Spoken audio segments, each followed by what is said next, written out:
The main character is the fourth daughter of an ordinary poor knight named Rydell Cross. She is 18 years old, and after displaying magical abilities, she met the Emperor. From now on, the Empire is counting on her, because now she is the Knight of Cross. The girl became the youngest spellcaster in the Empire, but from now on, she would have to live here. Rydell's schoolhead thinks there's some kind of mistake here, because this place looks more like a prison, but she was informed that this was the place where she would now live. His Highness the Emperor stood before her and said that he would tell her about her new duties. First, she must create a magical barrier that will prevent the invasion of the Kingdom of Azenda and the Duchy of Duke. Rydell noted that she was sorry, but to stop them, he would have to put up magical barriers throughout the Empire. The gentleman remarked that this sounded plausible, and secondly, her barrier must be so strong that the traveler's sword cannot cut it. Rydell tried to convey to His Highness that there is nothing in this world that this magic sword cannot cut. Suddenly, the Emperor hit her with a ball. He asked if it hurt. The girl fell to the floor in pain. If she doesn't want to be hurt, she simply needs to create a barrier that travelers can't penetrate. The Emperor will return tomorrow. From that moment on, every day for the next 10 years was akin to hell while she maintained barriers throughout the Empire. She had to endure the side effects of the power-enhancing potions that the other spellcasters in the tower gave her. Having calmed down, the Emperor came and apologized for wounding her with the traveler's sword. She had to drink a healing potion. If she refused to obey, he would choose a random resident of the Empire and kill him in front of her. Rydell couldn't even die of her own free will. The 150th floor of the tower, if she jumped out of the only window in her room. You'll land back on the enchanted bed, if she didn't do anything and fell exhausted. Temperature sent other spellcasters to her, tormenting her even more. Rydell couldn't understand why she was born like this.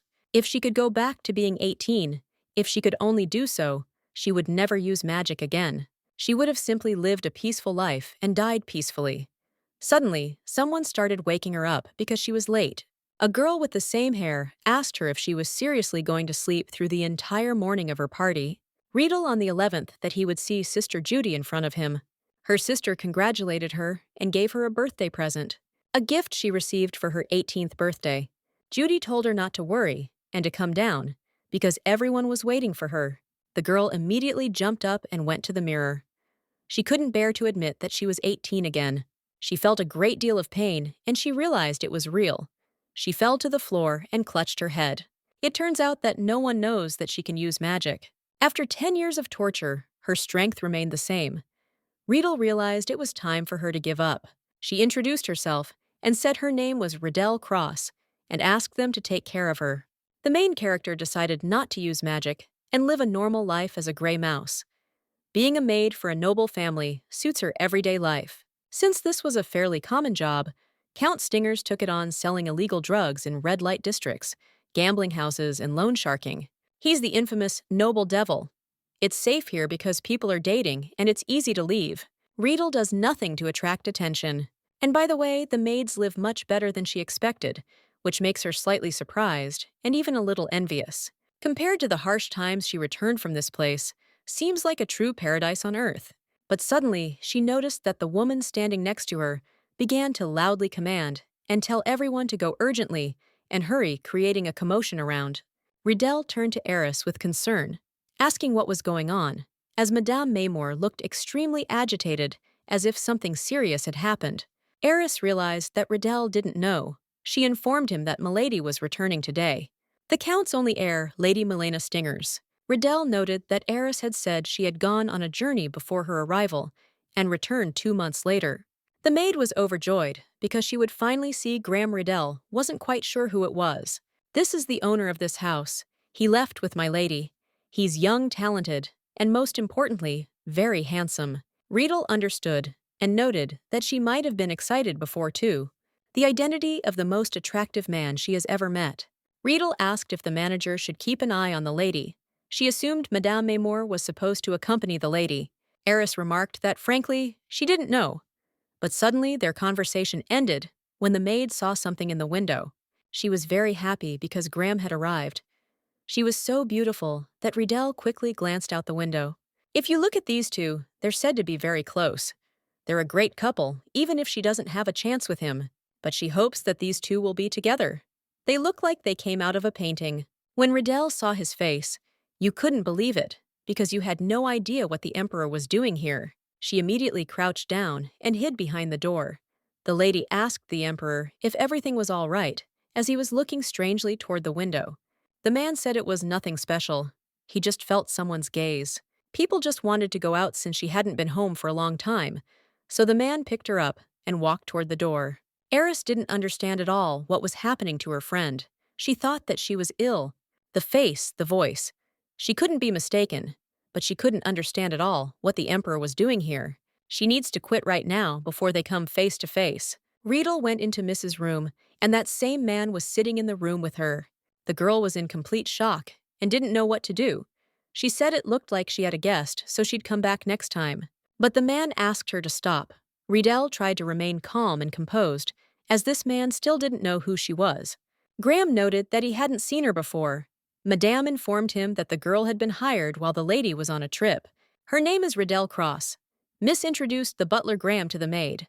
The girl tried to act normal, and with difficulty said that she was pleased to meet him. He stood up and asked if she was the girl named Riddell. He was simply identical to the Emperor. I really wanted Riddell to be suitable because she hates him, but she decided that she needed to be strong and she would endure everything. He put his hand in his pocket, and she immediately remembered how the Emperor had taken out a sword from there, so she covered herself. But the man simply gave her a handkerchief. He asked if Liana was okay, as she was sweating profusely. Riedel thanked him. The butler said that she did not look well, so he asked her to rest until tomorrow. The woman understood her, and Graham said that he would be leaving. Miss asked Riedel if she was tired.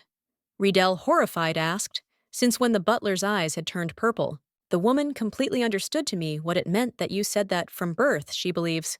Riedel asked how long he had been working there, and Miss decided to ask why she was even asking about it. She thought this girl would be useful, but not quite. Riedel said she thought he looked like His Majesty the Emperor.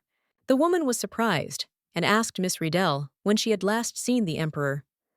Only now did she realize that he had indeed been absent from the capital since his rebirth. Riedel said she hadn't met him in person. She'd seen a portrait painted by an artist who'd been to the capital. The woman said she shouldn't believe the scribblings of those charlatans, after which she asked if she was going to apologize to Mr. The girl immediately apologized. Even if it's transformation magic or something else, nothing can change the color of the Emperor's eyes. The reason he became a butler is also unclear. Who is he really? Perhaps they just look very similar. The servants never saw the Emperor's face. The Count never saw the Emperor in person. Well, that's some kind of nonsense. Riedel didn't understand what was going on, and didn't want to know. She didn't even need to know. If Mr. Graham isn't the Emperor, then she'd better not mess with him. What matters to me is what happens while she still has magic. This handkerchief belonged to the butler. Riddell decided that she would never have things his way again. Never again. The maids were simply delighted when they saw Mr. Graham and Miss Milena. Riedel tried not to pay attention to it. The maids' conversations revolved around Mr. Graham. Riedel has been carrying her resignation letter with her for a week now, but hasn't encountered anything. Let the maid's life then continue to be peaceful. But then the manager approached her. Madame Maymore told her to follow her because she had something to tell her. This frightened the girl greatly. When she heard this voice, she realized that it was Count Stingers in front of her. The man said he'd heard Mrs. Maymore say she was completely honest about everything. Riedel was grateful. So in that case, he had a favor to ask of her. Riedel had a gut feeling that things were bad. The Count wants her to seduce Graham. Riedel didn't even know what to say. Riedel said she was afraid he'd heard him wrong and asked him to repeat it. The man repeated that he wanted her to seduce the butler. Riedel remarked that she didn't know Mr. Graham at all. She thought the worst-case scenario would be being ordered to become the Count's mistress. Well, that's even worse. He knew it was unexpected, but she had to know about the rumors circulating about Milena and Graham. These two say they are very close. They are a great couple. The Count remarked that it was no surprise they were so close since they spent so much time together. Riedel realized she'd said this out loud. The man said that it was his own fault that he allowed this to happen, and that he was sure that the problem was with the butler. Milena asked to hire him, but he doesn't like that some rock from the mountain is spinning around his daughter.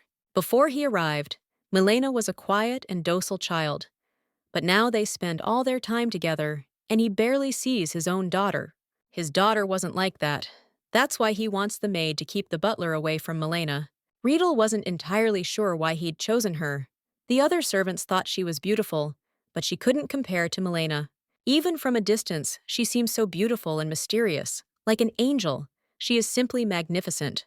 My brother said it was because she didn't love Graham. It was hard for him to admit it, but he was a rare beauty, and he'd heard that all the servants were crazy about him. To seduce someone, you need to be on equal terms with them. He doesn't understand how he can like someone who is only attracted by a sweet appearance. It would be a different matter if they had someone with the same outstanding appearance as Milena, but he doesn't know where to find such a beauty. So I know that beauty won't save the matter. He still decided to resort to another charm. It makes sense, but she still doesn't understand him. The Count noted that Miss Maymore saw that after Graham's arrival, she was the only one who continued to work normally. If she'd known this would happen, she'd have been a fan of him too. Because of this, he decided she was the perfect candidate for the role of butler's mistress. Riedel sadly told the gentleman that she was very sorry, but she could not fulfill his request because she did not want to seduce a man for whom she felt absolutely nothing, and besides, she was not sure that the gentleman was even saving up feelings for such an intrigue. Moreover, she realizes that this could deeply hurt Milena's feelings, and Maymore wondered if Riedel fully understood what she was saying to the master, risking his wrath. The man stood up in anger, and Riedel immediately realized that she had made a mistake, and if she was punished for it, she would not be surprised, because such things do not go without consequences. But contrary to her expectations, the Count began to beg her to fulfill his request, because he believed that no one but her could so skillfully wean him away from Milena. Riedel told the gentleman that this was too much. He then announced that he would double her salary. This surprised the girl. He'll even triple it. Riedel tried to explain to him that it wasn't about the money, after which the man said he'd increase her salary fivefold. It was absolutely impossible for Riedel to seduce him looking at his cold and unfriendly face. Even if he offered her millions, she simply would not be able to step over her principles. The girl, trembling slightly, said she was sorry, but the Count, without showing any sympathy, coldly noted that he would not offer her any more, so she should think it over carefully. He asked her a direct question. Did she really want to refuse him, while reminding her that her family lived in Belm, on lands under his authority and protection? The Count emphasized that she should not pretend that she did not know what he was capable of. Everything would end well for everyone if she accepted the money and fulfilled his request. Riedel entered Milene's room.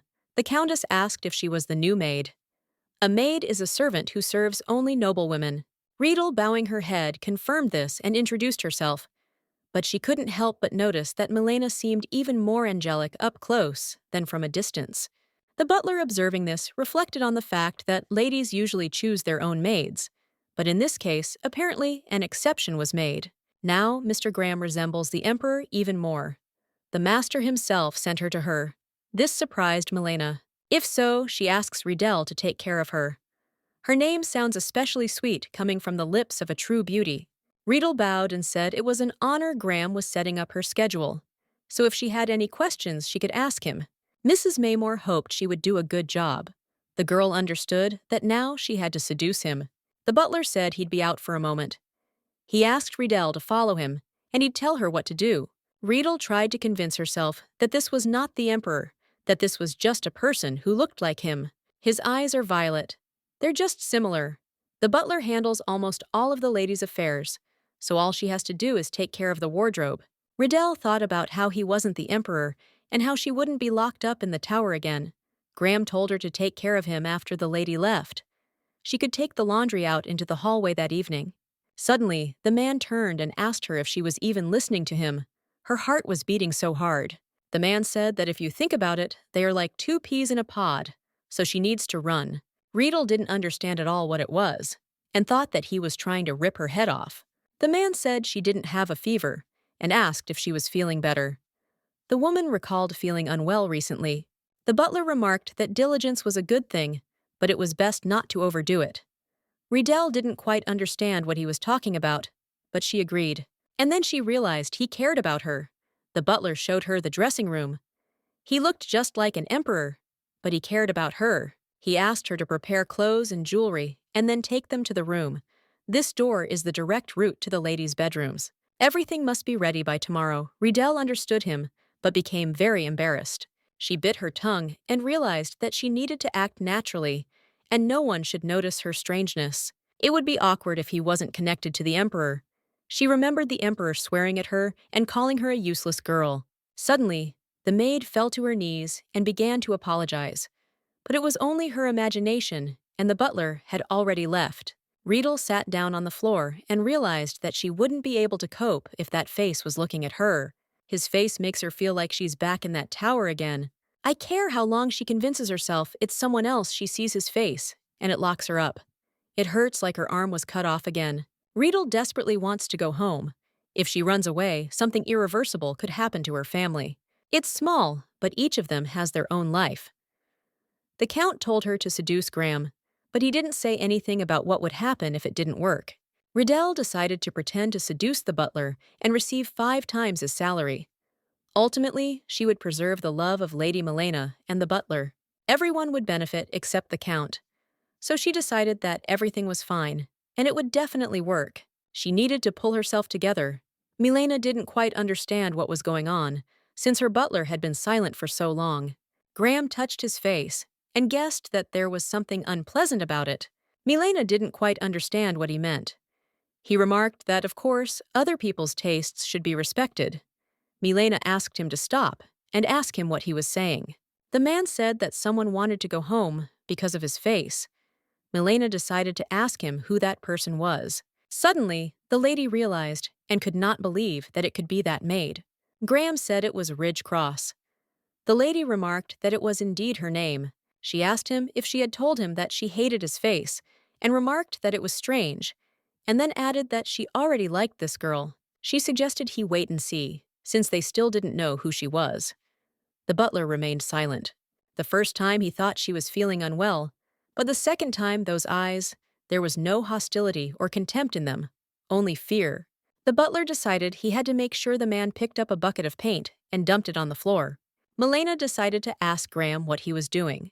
He pointed out that the paint had spilled, so he'd get a new can. Riedel was glad that she had the opportunity to go on an errand for the lady, but she could not understand why she had to go with the butler. This caused her incredible embarrassment and awkwardness. Graham stopped suddenly and calmly remarked that they had already arrived, which took Riedel by surprise. She was shocked when he gallantly helped her down from the carriage. The maid, however, thought that he was doing this not out of politeness, but simply to prevent the carriage door from slamming in her face, since she was sure that she could have managed it herself. Graham, waiting patiently, asked her if she was still going to go down, after which Riedel, without wasting any time, deftly jumped off the carriage and hurried away. Riedel felt satisfied that everything had gone well. She safely descended from the carriage without raising her eyes and trying not to look at the butler's face. The butler, noticing her confusion, warned her that it was easy to get lost in this place, so it would be better for her to stay close, to which Riedel readily nodded, understanding his concern. Everything was going well.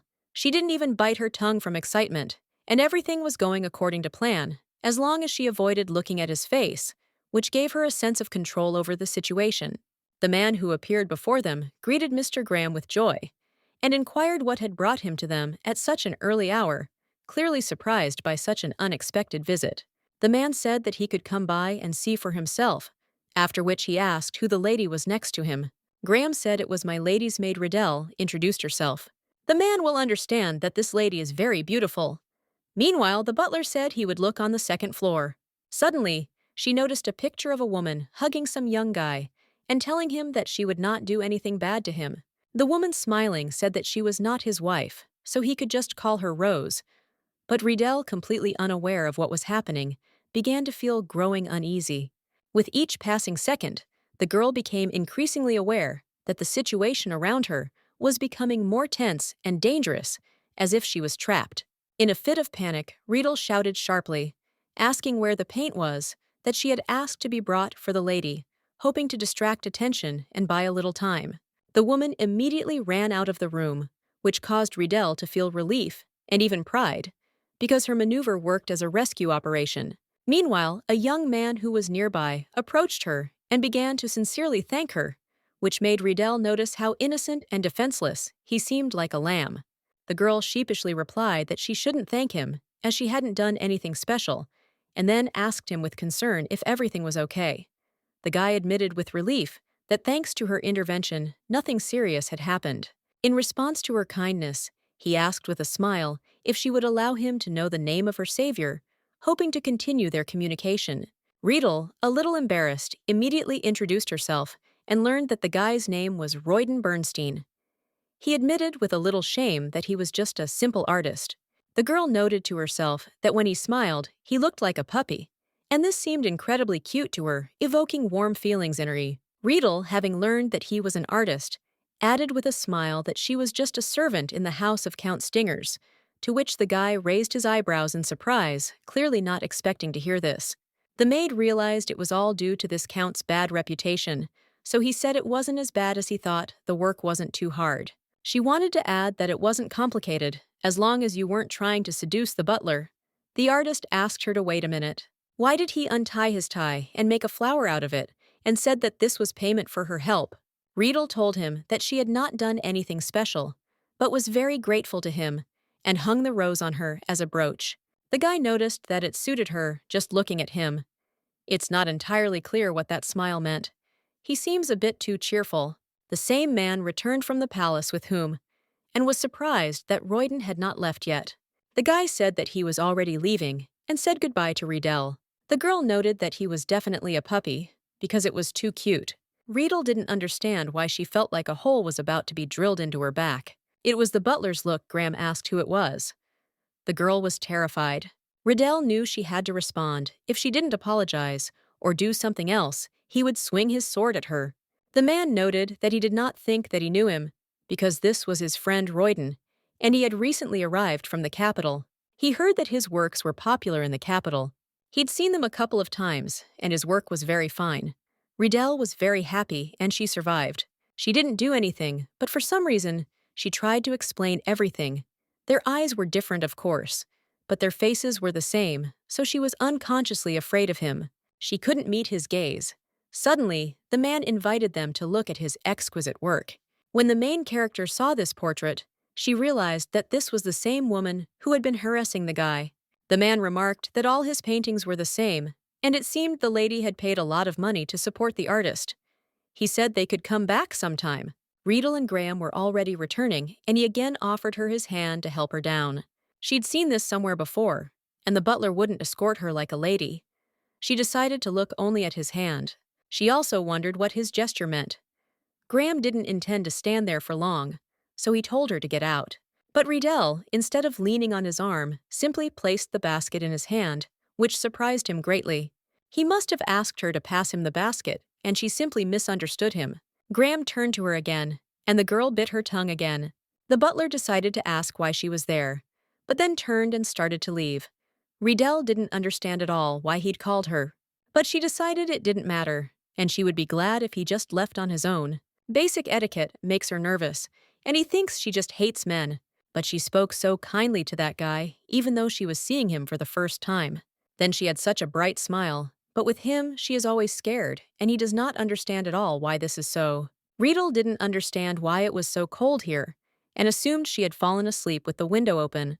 But when she opened her eyes, she realized that she was in that very tower. She was very upset because she came back. She heard a voice that said that it told her what would happen if she listened. The emperor and her mother stood behind her. Riedel was completely horrified. She immediately fell to her knees and began to ask the emperor for forgiveness. The emperor said that he was giving Knight Cross a chance to show respect to his mother. He would like to stop the traveler, but unfortunately he can't. Riedel screamed that he shouldn't do it, but the girl woke up in tears in her bed. It was a dream. Riedel at the swinger's estate. It's such a relief because it's just a dream. You can't use magic. She decided that she would try her best not to get caught. In the morning, she helped Mrs. Milena get ready. She chose an emerald ring. Milena asked why she chose it. The girl said that she thought that a ring with a green stone would look good, and if she doesn't like it, she can change it. Milena said she likes everything, and everything is fine because it's her favorite color. Riedel realized that she liked green, so she needed to remember that. The woman asked if her maid was into lace making. This involves attaching another fabric or lace to a base fabric and then stitching it around with thread. Riedel confirmed this and said that she thought it would be better to decorate the dress with flowers rather than just plain braid. She was beginning to think she should have asked first, but Milena said it was wonderful, and she was a talented seamstress. Riedel was completely shocked. She must have made a mistake. She's a wonderful lady and praised her. Milena said she doesn't like changing anything in her dresses. She is even bothered by buying new clothes. It is nice to wear beautiful dresses, but choosing them is very difficult. Riedel said that if she didn't mind, she would choose him for her next time. The woman was surprised. So the maid thought that she was being too presumptuous. Milena added that this hairstyle is different from modern trends, but she definitely has taste. She's very grateful and will leave the choice of dress to her next time. Riedel said that of course that would be the case, since that was her duty as a chambermaid. But Milena said it was all because she had a good sense of style. Riedel became very embarrassed, apparently saying that she has a sense of style and is giving compliments to someone who knows nothing about fashion. It's so good that she remembers what hairstyles will be in fashion. Milena said she was so glad Riedel was here. The girl remarked that she was like the Blue Rose Fairy. She also felt very good about being alive and was very glad to have been reborn. Milady called Graham, but the mistress told him to wait a little. Milena said she'd told him to wait for her in the carriage, but he'd done it again.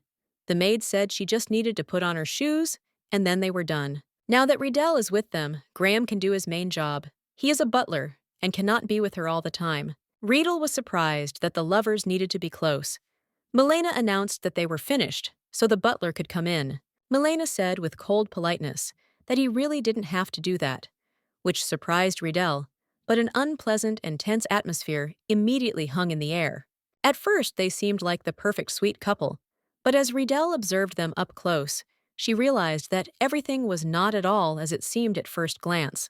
Milena, smiling slightly, told the maid that it was time for her to leave and asked that Riedel choose her hairstyle next time, as if trying to bring some lightness back into their conversation. However, Riedel remained confused because it was completely unclear why Milady looked so upset. Her behavior seemed strange, and this made Riedel doubt that there was a real relationship between them. Most likely, the lady treated him with indifference, but if there was no love affair between them, then Riedel did not understand at all what kind of connection really united them. They were too close for a mistress and a servant. And besides, it seemed that the butler was showing much more interest in her than she was in him, which raised even more questions. It seemed as if there was some secret between them that hid the true nature of their relationship, and this became increasingly confusing for Riedel. In the end, Riedel decided that she shouldn't interfere in their personal affairs, and who they really were to each other was none of her business. The maid decided to do her job. If she revealed that they were not lovers, the Count would fire him. Wait, if he gets fired, he won't be able to be near the mistress. She couldn't understand why the mistress kept the braided butler so close, and if she didn't even like him, she believed she had some weaknesses. The lives of her family and others were her weakness, and the Emperor used it against her. Graham is my Emperor, but anything is possible. Milena was shocked that Riedel was waiting for her. The girl said she was a maid. Milena said Graham would be staying with her that evening, so there was no point in waiting. Riedel remarked that Mr. Graham needed rest too. The maid realized she couldn't leave the two of them alone. Milena asked if this was true, but the man said that he was ready to carry out all her orders, so as she wished. Riedel didn't understand at all why he was looking at her like that, after Milena said that he could go, and the maid would take care of her today. She tugged at her hand, after which the lady thanked Riedel. She was in complete shock, and when she looked back, she was very scared. She hoped it wasn't all in vain because she was so scared. Riedel laid the lady down and told her she could rest. Milena was very grateful and remarked that she had worked very hard that day. Riedel wanted to ask the lady if the butler was blackmailing her, but told her to forget about it and wish her good night. The girl understood that the lady would not have told her anyway, but if it was true, no matter what happens, she will no longer use magic. Riedel saw the scarf again every time she tries to return it, but she is simply afraid to reach for it, so she carries it with her. Besides, that's not the main problem right now. Her mistress woke up, but she heard some speech inside. The girl was surprised and did not understand who had arrived so early. Perhaps it was her butler, so she began to knock harder, after which she stopped and was allowed in. It was indeed the butler. She noticed that the lady had turned away, and she thought that she was crying, so she was very angry with him and wanted to know what he had done. Riedel understood what could happen here, along with everyone else. Graham said he'd return when she was ready. A maid immediately approached her and asked if her mistress was okay. She said yes, and noticed that she had something in her eye, but everything was fine. Things are bad. Her eyes are completely red from crying. Milena asked her to take good care of her today, and she's counting on it. Riedel didn't understand at all what she should do. Perhaps the butlers were treating Milena the same way the emperor was treating her. Well, if she starts casting spells, then heading to the tower is the last thing she wants. Then she'll help the mistress in another way. Riedel doesn't have to reveal that she uses magic. The maid said she'd bring breakfast, but she's the lady's maid, and if anyone notices traces of magic near her, suspicion will fall on her first. Riedel asked the lady if she'd be back later today, just like yesterday. Milena did it so she could get some work done right away, since there wasn't much to do today. This was great because the maid could do it today. Riedel would make sure Graham didn't harm her. Milena said Riedel didn't have to wait for them every time. The maid said that was her job and began to escort her mistress. She assumed her mistress was tired and would prepare the bathroom. But for some reason, the door wouldn't open, and the maid couldn't quite figure out what was wrong with it. Milena asked if something had happened, and Riedel said that the door wouldn't budge, and that the problem must be in the lock. Riedel apologized and asked if she could ask another maid to take care of the mistress while she called the master. Milena told her not to worry about her and just go. Riedel promised to return soon and take care of everything. The lady said she was fine, so there was no need to rush. Even if she brings the location, no one else will be able to open this door. It is sealed with imperial magic. The butler met with the lady, and she said that she had problems with the door, and the maid went for the master. Graham said that in that case, he would take care of her, but Milena already had a maid waiting for her. That's why Milena said Riedel would handle it. The name of the operation: pretend to be a tree hidden in the forest. Numerous maids worked on the mistress. They served her lemon water, massaged her, and bathed her. Riedel made sure that many people were swarming around the lady's circle to provide herself with an alibi. The door suddenly stopped opening. The maid offered to bring the master some water. Milena was shocked, believing herself to be the center of Riedel's universe. The maid suggested she add chamomile oil to her bath. The butler came to them and said that he heard that there was a problem with the door. Riedel was glad because he had already arrived. She said that she did not think that the door would open, so she asked to tell the lady that it would take some time. He understood and said that he would give it to her, but she stopped him and said that the lady had dropped an earring in the morning. So he asked him to give this earring to her, a small accessory he'll definitely touch during the retake. These earrings will also divert suspicion from her. Milena was surprised because both were there. The butler remarked that there seemed to be too many maids here. Milena said that Riedel was worried that he wouldn't be able to take care of her, so she asked them, since it will take some time to open the door, it will remain in the room below. The butler understood her and told the maids to prepare the bath, and he would prepare the room. Graham remarked that it all seemed somehow unusual. Perhaps it just seemed that way to him. Graham and the maids were almost gone, so Riedel knew it was time to go. Eris called her, but she told her to be quiet. Riedel asked if she had used her favorite scent and asked her to be quieter so that the mistress would not wake up. I told her that she would finish here so her friend could rest. It's a good thing Milena fell asleep so quickly because of the chamomile oil the maids added. Suddenly, the lady woke up and was in complete shock that she just left without saying anything. Suddenly, she noticed her butler's handkerchief and didn't understand why it was there. Riedel had to run away because the bear started to wake up. It's good that she behaved quietly. An out-of-breath maid brought the master a drink. He assumed it was water from the stream. The butler approached them and asked if they had fixed the doors yet. Riedel almost got caught. If she had delayed any longer, she would have been in trouble. The foreman said he couldn't figure out what the problem was. If he doesn't open the door, they'll have to break it down and remove it. The butler said it was late.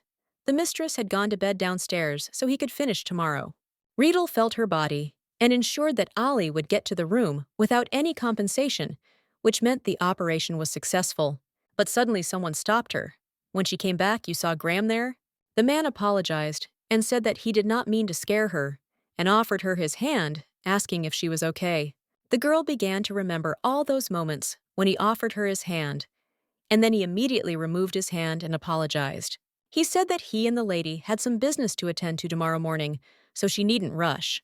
He started to leave, but she stopped him. This was simply madness, and she didn't understand at all why she had called him. Apparently, this was precisely what she had been avoiding. But she still said goodnight to him, and said goodbye to him, still shaking. Riedel looked him straight in the eye for the first time. The butler smiled and wished her the same, and also told her to have a good rest.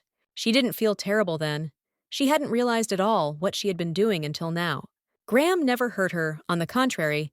He behaved like a gentleman from the very first meeting. There is nothing wrong between my lady and Graham, and she thinks that she made it all up. The main character began to feel such wild shame, and in fact, she did not understand what they were doing together. Riedel decided that when she woke up, she would immediately give the handkerchief to Graham and finally talk to him, and apologize for being rude. In the morning, the girl woke up and realized that she had almost forgotten the main thing, and realized that she needed to run. This morning, for some reason, his heart was not so light, and he thought it was all because of the goodnight wishes. Trying to look at him, trembling like a baby deer, looked quite cute. Milady allowed him to enter and asked him about the documents and where they were now. Duratsky handed them to her. Milena was delighted and thanked him for it. She asked what was there, and when they both touched them, the man felt a strange sensation. The lady thought something was wrong, but Graham said everything was fine. He didn't quite understand what it was, because it felt like static electricity. Milena looked as if she didn't understand what had happened. He decided to touch her again, and felt it again.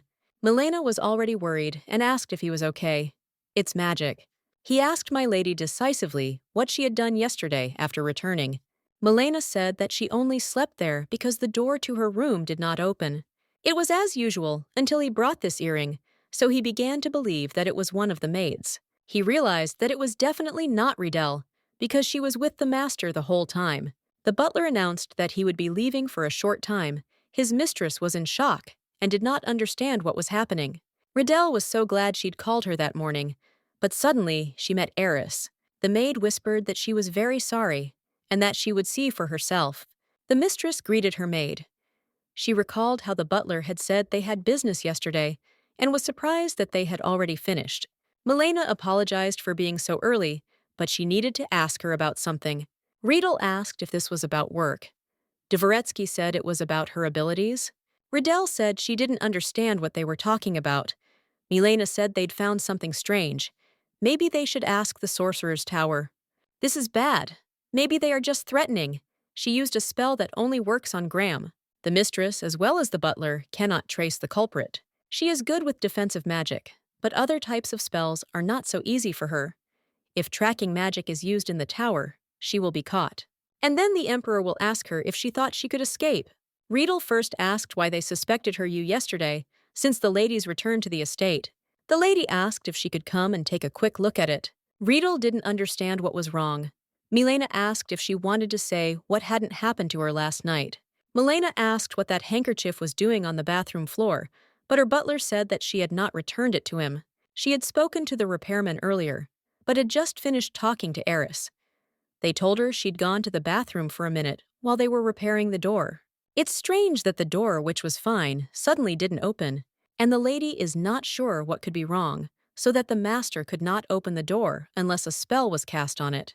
Her carefully planned alibi failed. Riedel admitted that she had only popped into the bathroom for a moment to ask what scent the mistress preferred. There are plenty of other maids besides her. Milena said it was possible. Milena said that there was nothing to be done. They only had a guess, so she asked the butler to contact the tower. Riedel still asked them for a minute. They looked at her, and Milena still told him to report directly to the tower. Riedel said it was true. First, she needed to prevent communication with the tower. She admitted she had done it, and that it was true. They were surprised that it really was her. The maid said she was very sorry, so she apologized and didn't want them to get involved with the tower. Graham asked her why. He angrily asked her the answer to this question. He was so close. Riedel tried to calm herself, telling herself that everything was fine. It seemed to be knowing the butler wasn't the emperor. He continued to ask her why she had harmed my lady. It's not true. She can't speak. It's like there's a lump in her throat. Riddell bursts into tears. Riddell said that I was so sorry she couldn't. She needed to wipe away her tears and stop crying. Otherwise, the traveler would hurt her again. The butler touched her and asked if she was okay. Unlike the emperor, he despises her, and the look in his violet eyes is not filled with coldness. Graham said there shouldn't be so many changes, as that wasn't what they wanted. She needed to tell him from the start, so the lady suggested they sit down. The countess noted that her father always did whatever he wanted. Riedel said that if they really are a couple, then she supports them, but something bad is happening between them. The lady cried recently. Riedel mistakenly thought that she was being threatened. The lady had no idea what tears she was referring to. After thinking for a moment, the lady realized what she was talking about. She asked her if she had told her it was just a speck of dust. The maid confirmed it. You said she should have paid attention to her words. Milena realized the maid was on her side, even though her father had hired her. Riddell confirmed it. The mistress said that she knew, but the maid did not understand at all why her smile gave her goosebumps. Milena asked if she could use magic to help them, because they needed it. Riedel said she was very sorry, but she didn't think she could help. Graham decided to ask her why. The maid asked what would happen if they fell into a trap. She can't look at that face again. Riedel has already said that she and her family have been threatened. She hopes they will understand that this is a valid excuse. Milena remarked that she was a person incapable of even managing her own life. Riedel realized he was working because she had almost given up. The maid said that she was really sorry that she couldn't help her in any way. But Milena said she wasn't the one she was addressing. The butler asked if their business was simply to resolve the matter with the count. And he asked Riedel to answer. She remembered that very scene with the emperor, where he also told her to answer. Riedel said that was true. That was how the emperor usually spoke, so she answered without hesitation. Graham said she could consider everything settled. The maid had no idea what he was talking about, and then he asked her if she had a boyfriend. Riedel apologized and blushed. The butler said he asked her if she was dating anyone. She said she wasn't. Afterwards, he asked her if she liked anyone, and she said no one. The butler felt such relief. Riedel didn't understand at all what it was all about, and then he asked if she would become his lover. The maid felt ill. The mistress managed to grab her and told her to sit down and breathe out. The mistress tried to bring the maid back to her senses. Riedel almost died. She asked Graham again what he had said. The man had said he had asked her to become his lover. Riedel immediately began to deny everything and say that she didn't want to. Milena said that she understood, because if they started dating, then everything would resolve itself. Riedel couldn't understand how her mistress could treat her like that. Milena pointed out that her father had said that if the maid dated the butler, he wouldn't bother her anymore. Riedel confirmed this. Milena said that then she would receive 5 times her salary, and they would turn a blind eye to her magical abilities. The maid said it didn't matter how much she received. Milena asked if she liked the butler so much, because it would be pretend. Riedel said it wasn't that she didn't like him. She was sorry, but she hated his face, which was exactly like the emperor's. The maid decided to ask if they were really not lovers, or if they had not met before. The lady and the butler said in one voice that they were not lovers and never had been. Milena said that for her, he was nothing more than a man with a frozen, sullen face. And the butler said that he simply didn't like anyone, either externally or internally. The lady asked him defiantly what the difference was between external and internal appearance, and added sarcastically whether he wanted to claim that he himself was the embodiment of innocence.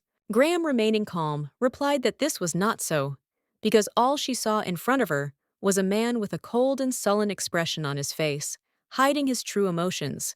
Milena, sighing sadly, admitted that despite the fact that their relationship was not real, she still felt sorry for him, after which she unexpectedly threw herself into the arms of her maid.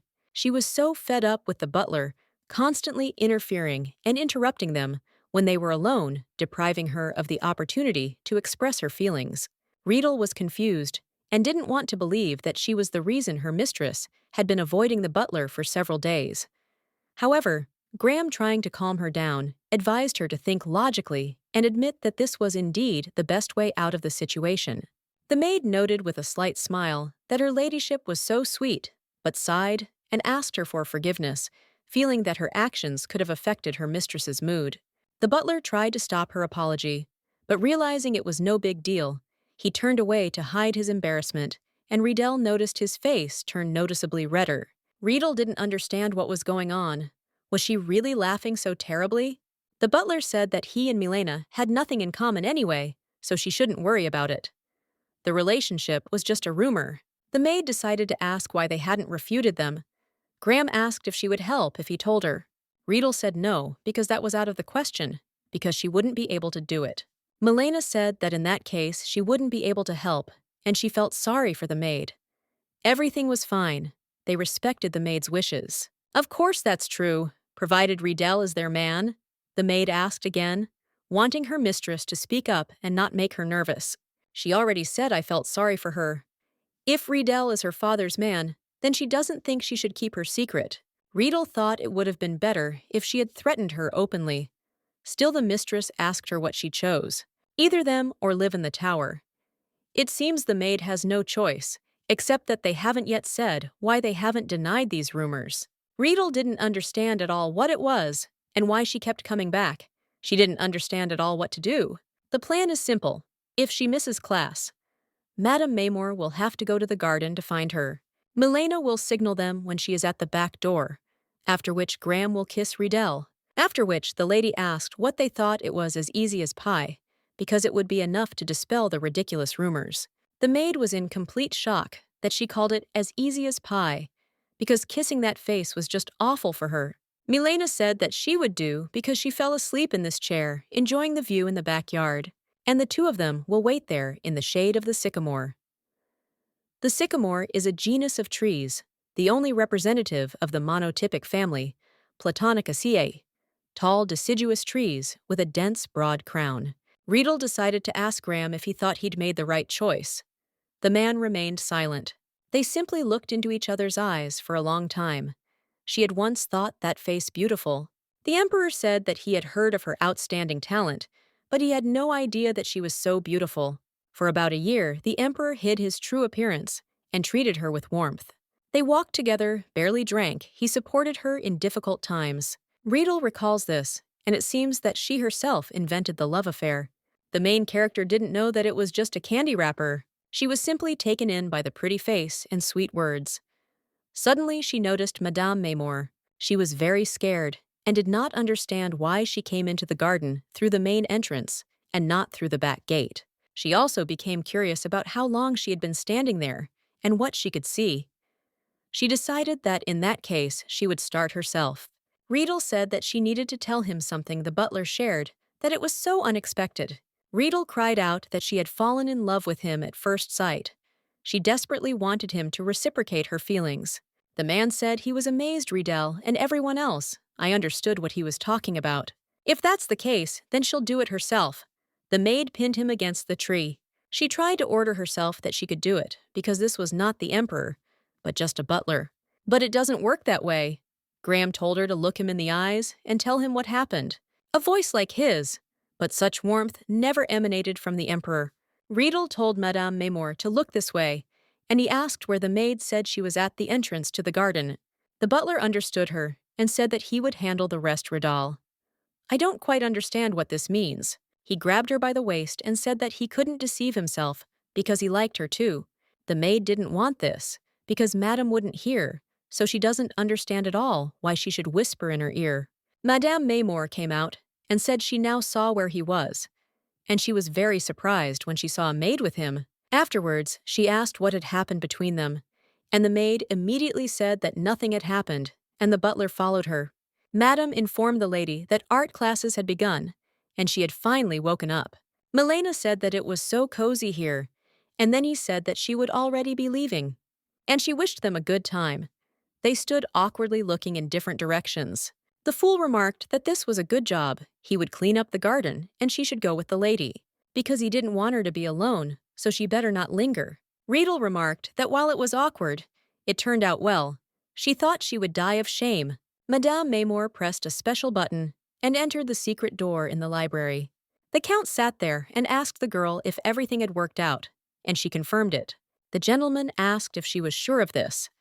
The lady remarked that she had seen this scene with her own eyes. The Count remarked that it sounded as if she didn't believe it herself, but the woman said that was true. The man asked if she thought the maid was in cahoots with the butler. Madame said that she fell under his spell. She believes in this more than in a successful seduction. But what good does it do him to seduce a girl? Madame asked if he really thought they were dating. The Count remarked that nothing was impossible. Madame asked with a hint of mockery if he really thought they were dating for real, to which the Count calmly replied that nothing was impossible in this world. In any case, he added, as long as it didn't harm Milena, there was no need to worry. However, if anything changed, he would act as before without hesitation. Still, it's never a bad idea to be too careful, so he intends to keep a close eye on them at lunch tomorrow to make sure everything is under control. The gentleman waved his hand and said that she could go, and then the maid politely replied that she was leaving. Feeling relieved that the conversation was over, 2 years had passed, and soon it would all be over. He intended to hold on to this leech until the end. At that moment, the butler noticed Madame returning, causing a slight tension among everyone. Milena reminded him that he needed to report to his father today, as they had planned, so that there would be no misunderstandings. The lady noted with approval that everything had been done neatly. The work was going according to plan. The rumors had been settled, and he had even succeeded in the role of a lover, which seemed to amuse her. The man, maintaining his seriousness, replied that he simply does what he has to do and never allows himself to mix work with personal matters. Milena asked with a slight smile if that was why he was whispering sweet words in the maid's ear, clearly enjoying his reaction. She also asked what he had said to her, assuming that he had confessed to his inability to deceive her, which made her chuckle. Milena sarcastically remarked that it was well said, especially for a man who knew how to lie. Graham asked her to watch her language in a discreet tone, but Milena continued asking why he was whispering in her ear that he liked her, as if teasing him. The man answered with restraint that he was simply confessing his love, to which Milena, raising her eyebrows in surprise, asked again, not believing her ears. Riedel was the only one who should have heard this confession. I wouldn't have thought it strange if he had shouted it throughout the entire hearing. In that case, it would have seemed that he did it, so that someone would hear the woman noted that this was also true. He would be pleased if she really liked him, after which his mistress was in complete shock. It's absurd to acquire such a powerful mage. Milena asked horribly if she really wasn't going to use Riedel. The butler said that if necessary, he would use all available means. Milena remarked that he was unlucky, and if he so much as touched the page, the mistress would kill him. And she wasn't joking. The butler said he remembered. Then the lady ordered him to leave, as she was tired and wanted to rest. Riedel didn't understand at all why everyone was so concerned about this scandal with Graham. The other maids kept knocking on the door until dawn. Suddenly, Eris turned around too. She asked, "So, Summer, if it was true that she and the butler were together." But the maid quickly finished her meal and thanked her for the food. Riedel noted that she couldn't wait for work, so it was time to go. Eris tried to stop her, but she didn't listen. Riedel couldn't tell if the rice had gone into her mouth or her nose. She hadn't realized everyone was so interested in Graham. The entire estate was in an uproar. Suddenly, she met that same butler. He noticed that she was in a great hurry to get to the laundry room, and the maid only greeted him. He was surprised with you that she would carry it to the 3rd floor, so he told her to leave it with him. Riedel tried to stop him and said that he shouldn't, that she could handle it herself, but he told her to be quiet. And then the maid saw that there were a lot of witnesses there. She couldn't understand at all where they all came from. Graham said not to make him out to be an indifferent person who doesn't want to see his beloved. And then he asked if he needed to take it along with this, but the maid immediately shouted that it was not necessary. Riedel wasn't very happy. She had to go through this every day. All those eyes constantly focused on her. The man showed her that she needed to be quiet. And then Riedel realized that someone could be eavesdropping behind the door. Everyone was very curious about what they were doing behind the door. Suddenly, my lady came out. Milena ordered them to stop this disgrace and get to work. The lady remarked that if they needed a reason for gossip, then why not look for it outside the walls of this house? The lady went into the room to the maid and the butler and asked if everything was all right or not, since for some reason they had caused such a commotion since the morning. Riedel was delighted to see the lady, and Graham said they were simply sticking to their roles. When he left, the lady began to ask her if the butler had done anything strange. The maid said nothing seemed to have happened. Milena questioned her and asked if she had done anything strange. Riedel said Mr. Graham just needed help carrying the laundry basket. Everyone was simply surprised that she was dating the butler, and the mistress wasn't sure if she was telling her everything accurately. Milena threw herself into the maid's arms. She said that if anything happened to Riedel, she would kill him. Riedel hoped she wasn't talking about the butler. But back then, she couldn't understand why she was caring about her, not him. So she decided to apologize to the lady. Elena said that if she had any problems, she could contact her.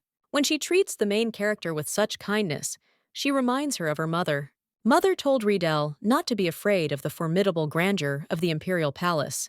If things got tough, she could always return home. She remembered her mother and felt a little sick, but she told the lady not to worry because she knew her abilities, and no one would lay a finger on her. Except him. She tried to convince herself that everything was fine, because in this life she would never meet the cameraman. Neither she nor her mother, nor her mistress Rydell, said that now she should have breakfast and get ready to go out. Milena said not yet, because she wanted to stay here a little longer, and she began hugging the maid again. Riedel had no idea what that meant. The lady said Riedel had such a pleasant aroma. Eggplant felt as if she had a little sister or a cat. Riedel agreed, saying they couldn't be together for long. Milena snuggled even closer and truly looked like a kitten. The game said that it was very good, and she had a great job, so he would pay her 5 times her salary as he promised. He also asked how she managed to melt the ice. Borenka said it was gradual. Riedel said she was the only one who liked him. The Count remarked that of course her preference explained everything. Riedel didn't know why, but she felt sorry. The master told her to keep up the good work, and if all went well, he'd raise her salary 7-fold. But if she breaks up with the butler, she will pay him more than she has ever received. She shouldn't say that she wanted to run away right after the reward, because he is watching her, and she should understand this. The girl felt a familiar, unpleasant sensation. The Count hoped for their continued cooperation. Then she remembered how the Emperor had said that the future of the Empire was in her hands. Riedel had no idea where she'd gone wrong. Perhaps it was the fake affair with the butler, or perhaps being caught using magic. Or from the very beginning, when she decided to work as a servant for Count Stingers. Even when time turned back, she is again just a tool for the Emperor Count Stingers, and how it infuriates her.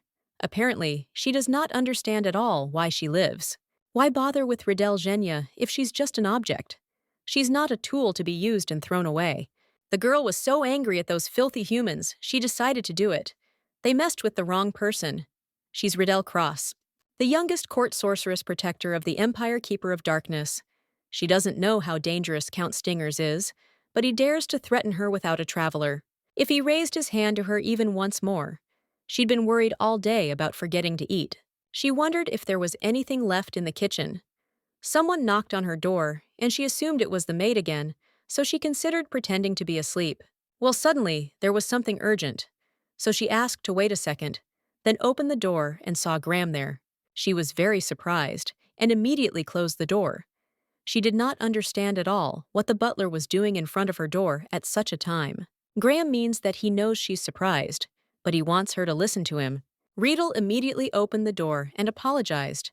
Graham asked her what had happened today. Riedel didn't quite understand what he was talking about. The butler had heard she hadn't had lunch that day, so he brought her something to eat. And then he asked her not to skip meals, even if she felt unwell. Graham wished her good night. Riedel stopped and thanked him, saying that she really was hungry. Graham told her to get some sleep and patted her head. Riedel was embarrassed and immediately began to devour the food. It was very tasty. She knows that this is not a real relationship, and he only needs her abilities. Well, the warmth emanating from that basket is real. Graham brought her food because he wanted to make a gesture of goodwill that would help her body recover before tomorrow. Yes, Emperor or Count, it's all the same. Here I am now, she's happy and thinks she'll get a good night's sleep tonight. The invasion of the kingdom of Azenda was almost the collapse of the empire. But inside the wall, peace and quiet reigned, thanks to the protective barrier that covered the entire territory of the empire. Thanks to her, the war ended without a single casualty, and the people glorified the emperor and his sword. Everyone except her, the shield's creator. The emperor asked if she saw their losses, and she said that, for her side, it was nothing, and there was nothing to celebrate. Riedel was shocked that he called it nothing, because he probably wanted to get everything at once without making any effort. She wanted to ask him thanks to whom he had achieved victory, without shedding a drop of blood. The emperor said that anyone here who neglects their duties deserves death, so she must disappoint him tomorrow. Riedel said he lost, and he immediately angrily asked what she said. Riedel told him not to pretend to be stupid like a baby octopus. Suddenly she woke up. She thought it was simply wonderful. The red octopus torturing people was such a joke. How she wished that the emperor had appeared to her in a dream exactly like this, and that she would have expressed everything she thought about him. We've come to this point now, she hopes to see the emperor in her dreams. Ridal decided that she would achieve a lot in this life, and went to do her work in a great mood. She came too early because she was excited and thought that her mistress was still sleeping. Suddenly, she heard the butler's voice, asking what it meant.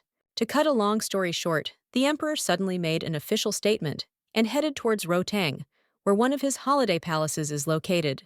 This was strange, since he usually doesn't go on vacation at this time of year. The butler, noticing Milena's reaction, tried to stop her, fearing her intentions. Suddenly, the maid swung the door open.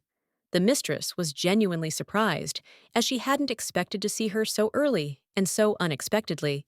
Riedel calmly explained that she had gone to bed early the previous night, but the butler, not understanding her motives, asked irritably why she had burst in without knocking, interrupting their conversation. Riedel, without embarrassment, replied that if they were discussing something important, then she did not understand why she was not invited, because if they wanted to use her, they should do it correctly. She stressed that if they really intended to use her, they should treat her properly, just as her father had done, demonstrating his confidence. Milena was shocked, having cast magic, and not expecting Riedel to be able to enter the room so calmly. Riedel asked what it meant that the emperor had set out for Rotenschuh, to which Milena didn't immediately have an answer. The butler, understanding the gravity of the situation, suggested postponing the explanations to a more appropriate time, fearing that someone might overhear their conversation. Riedel, however, assured them she had not been eavesdropping, as her mistress could see for herself that the magic was blocking sound. Riedel added that thanks to the magical barrier, nothing could be heard from outside, so her presence here should not cause concern. The butler, still puzzled by her sudden appearance, decided to ask what she meant by using her to the fullest. Riedel replied with cold confidence that her power wasn't free, and that only she decided when and how to use it. They should take the trouble to explain exactly why they needed her help. She made it clear that if they wanted her to use her power, they had to explain their intentions and goals, otherwise she would not act. Milena glanced at the butler and said that sometimes you need to act decisively, like one shot to the head. The man, understanding her hint, sighed heavily. Dvoretsky agreed that the more they were active, the more they could achieve, but he also recognized that the price of that activity could be high. However, if they didn't hear a sound from here, they'd suspect something was wrong. Graham said he'd be leaving this afternoon, and they'd better talk about it outside the estate. The maid understood and said she would lift the spell. Milena was overjoyed, because the maid would be going with them. Riedel said she would stay with her a little longer. When they left, the butler asked her to wait. The girl believed that something was wrong, because when she looked at his face, it was quite strange. Graham remarked that she looked good, and smiled sweetly. At her, Riedel was completely shocked and embarrassed. When she went about her business, no one understood what kind of smile it was, or what it meant at all, or what it meant that she looked good. The woman told her that the food was not ready yet, and the maid had already come down. But she didn't react and sat down at the table. She decided that she hadn't given Graham his basket yet, so she would have to return it. Suddenly, she remembered him telling her she looked good, and immediately turned the table over. The cook immediately approached her and asked what was wrong. Riedel couldn't believe he was worried about her, so she decided that it was some kind of nonsense, and the butler was just considering this affair as a job. It doesn't mean he's worried about her or interested in her. He did tell us not to skip meals, even if she wasn't feeling well. The woman asked the maid if she was sick, or if she didn't feel well since her face was so red. Riedel immediately covered her face. The cook assumed she simply had a cold and offered her oatmeal for breakfast. The girl said that she was fine. She was just a little hot, so she needed to go out into the fresh air. Her face didn't cool. Afterwards, Eris approached them and asked her what she was doing there before breakfast. She heard that she was leaving with the lady after dinner, and then asked if they were going with the butler. Riedel said it was possible. Eris immediately smiled and said that was great, since it was their first date. Riedel remarked that she was sorry I was upsetting her, but they were traveling with my lady. The maid immediately asked her what she was going to wear. This question surprised the girl. Eris was in complete shock and asked Riedel if she was going to wear a maid costume on their first date. Riedel said that she would of course change, and her friends started asking what to wear. The girl said it was probably a gray poplin dress. It's a single color or patterned double-sided silk fabric, formed by combining a thin, dense base with a coarser, sparse crossweave that creates a fine rib. Eris was in complete shock, and the girl said that perhaps she would wear a beige shirt. The maid said she couldn't do that, so they'd go to her room and she'd choose something herself. When she looked through her wardrobe, she said she had no suitable dresses, no ribbons, no makeup. She seemed to be talking to you about how she really didn't want to go on a date. Riedel said everything was fine. Eris said everything was bad. When the mistress saw her maid, she was in complete shock. Riedel was very embarrassed and apologized for being late. Milena said everything was fine and remarked that she looked great. Riedel was also very grateful. The maid saw that he was still waiting if he continued to look at her, like that she would feel very awkward. The butler whispered that they were looking this way, so the maid gave him her hand and began to enter the carriage. But suddenly she started to fall because she got caught, but Graham caught her. Graham asked if she was okay. Riedel immediately moved away from him and said that she seemed to be... The lady asked if the comma was okay, and the maid said that it was completely okay. Milena noticed that the butler had done a great job today and asked him if he wanted a raise, but the guy said it wasn't worth it. The mistress remarked that her maid looked very nice today. Riedel was very grateful. Well, I thought that my lady looked much better, because she was a real angel. She decided to ask why she was dressed like that. The maid admitted that her friend thought she was going on a date with Mr. Graham, so she got busy. Milena remarked that it was very sweet, and that she was such a good girl. Riedel noticed that Graham didn't even look interested, and the mistress thought he was a complete idiot. She also told her maid that she had slept poorly the night before, so she asked Riedel if she would mind if she took a little nap while they were driving. She asked the maid to perform a little magic. Riedel realized the horses were noisy. The maid and butlers said they would be there and wished their mistress sweet dreams. Now Milena can tell her the truth without looking back. She decided to ask what she thought of the emperor of their country. Riedel apologized because it was so unexpected, and she did not understand what the question was about. Even if he doesn't rest for a second 24 hours a day, 365 days a year, he is not strong enough. But the maid would get into trouble if she said that. So Riedel decided to ask what she meant, His Excellency. And then Milena asked what she thought about the rumors that the current emperor is not real. Riedel was in complete shock and couldn't believe what she was hearing. She was sure she knew the emperor well enough, so she couldn't understand what the lady was talking about because it seemed impossible. Graham noted that this was extremely classified information. Milena asked if Riedel knew that the emperor had passed the test of the traveler 2 years ago. The maid confirmed that she knew that in order to lead the Mutos Empire, a candidate must fulfill 2 essential conditions, otherwise his right to the throne will be considered invalid. The first condition: the candidate for the throne must have the blood of the imperial family, without which he cannot claim the role of ruler, no matter how worthy he may be. The second condition: he must be chosen by the traveler, for only then can he prove his connection with the ancient powers. An emperor who has passed the test of the traveler's guardian cannot be a fake. Riedel, being a court mage, has heard of this, and her knowledge is reinforced by years of service at court, so she understands the importance of this test. Milena asked doubtfully, "What if the traveler everyone considers the chosen one is actually a fake?" But the maid firmly replied that such a thing simply could not be true. If this really wasn't a traveler, then what trials and torments did she endure? The sword that sliced through her hand like a piece of paper? Could it really be fake? Riedel asked if they had proof, because there had to be a reason why they thought so. The butler said it was because of this that he knew who the real one was. Riedel decided to ask how Mr. Graham knew such things. But the butler said it didn't matter. Riedel disagreed and said it was very important to her. Graham said that what really matters is the fake ball, because nothing is more important than that. He still hasn't told her the really important things, and he wants her to believe him. The maid, trying to remain calm, noted that if they could really assume that the traveler was not real, then they needed to decide how to proceed.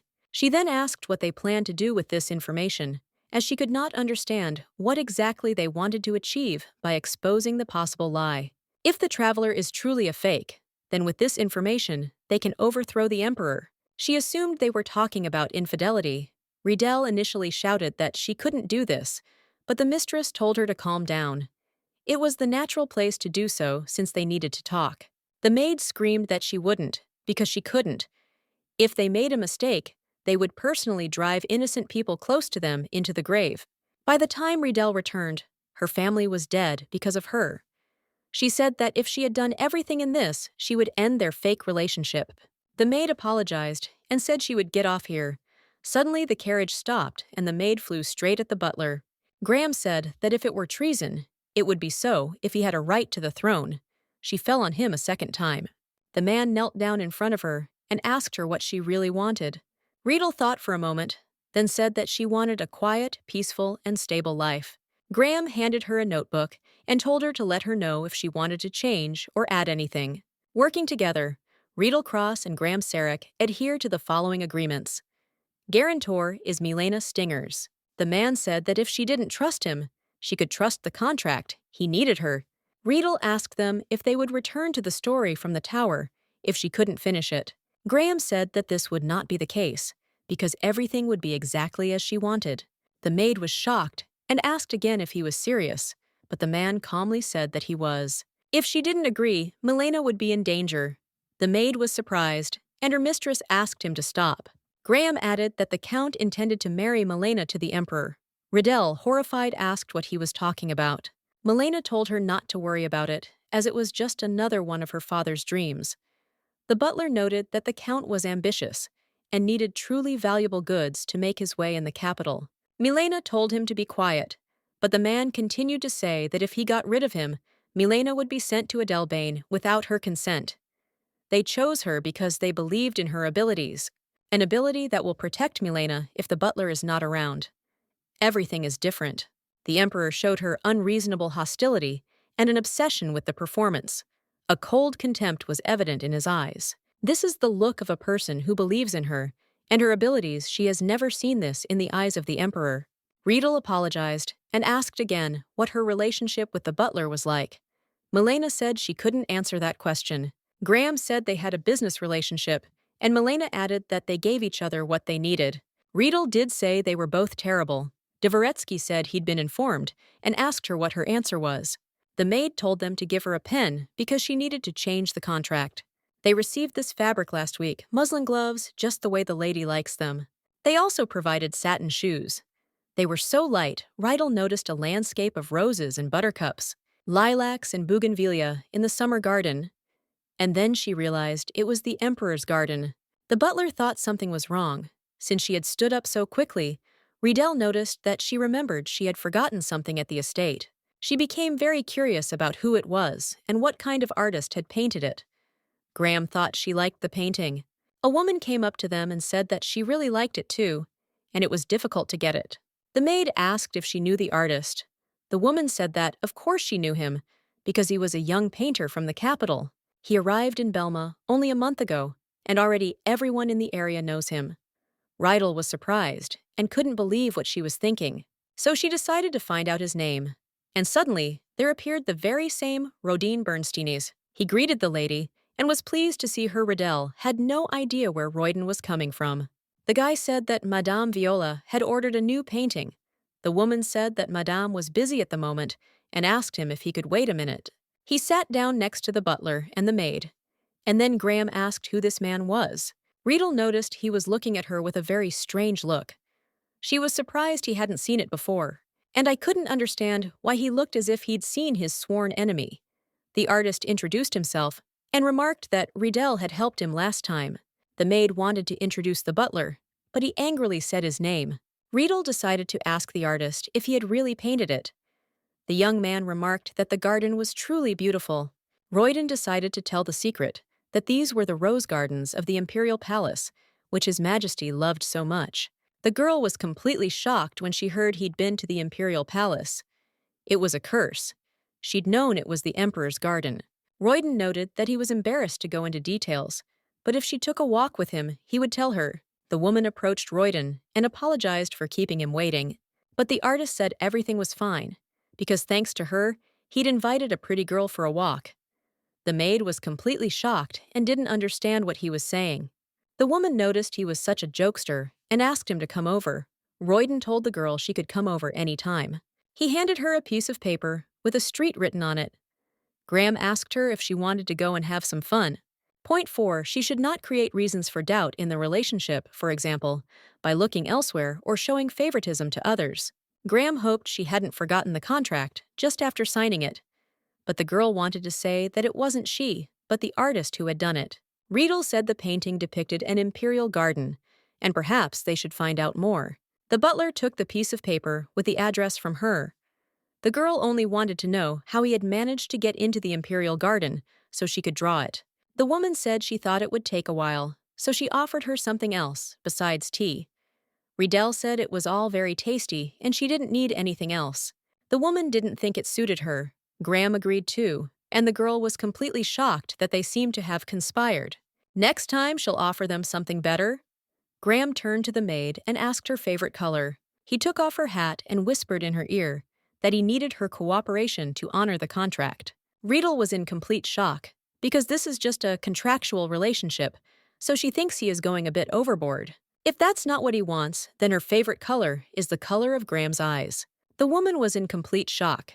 She told him that non-consensual contact wasn't necessarily prohibited, and that I'd done something to stop him from forgetting the third clause of the agreement.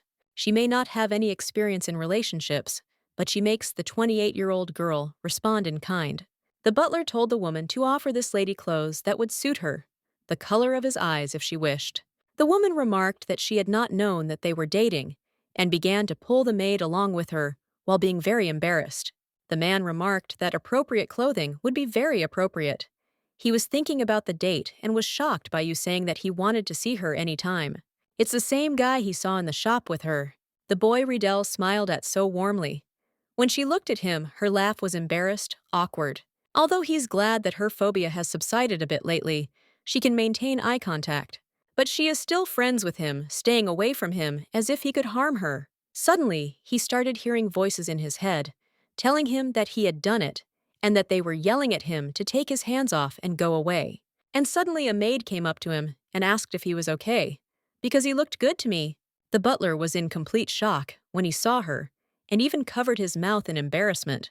Milena apologized for the delay, but they were already finished. And when she saw Riedel, you were simply shocked.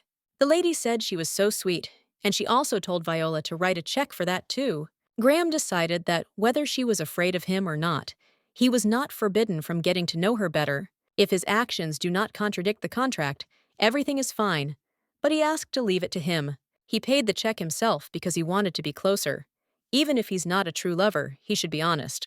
The butler said that she was his girlfriend, and therefore it was his duty to win her heart. Riedel was completely bewildered and thought she was just sleeping.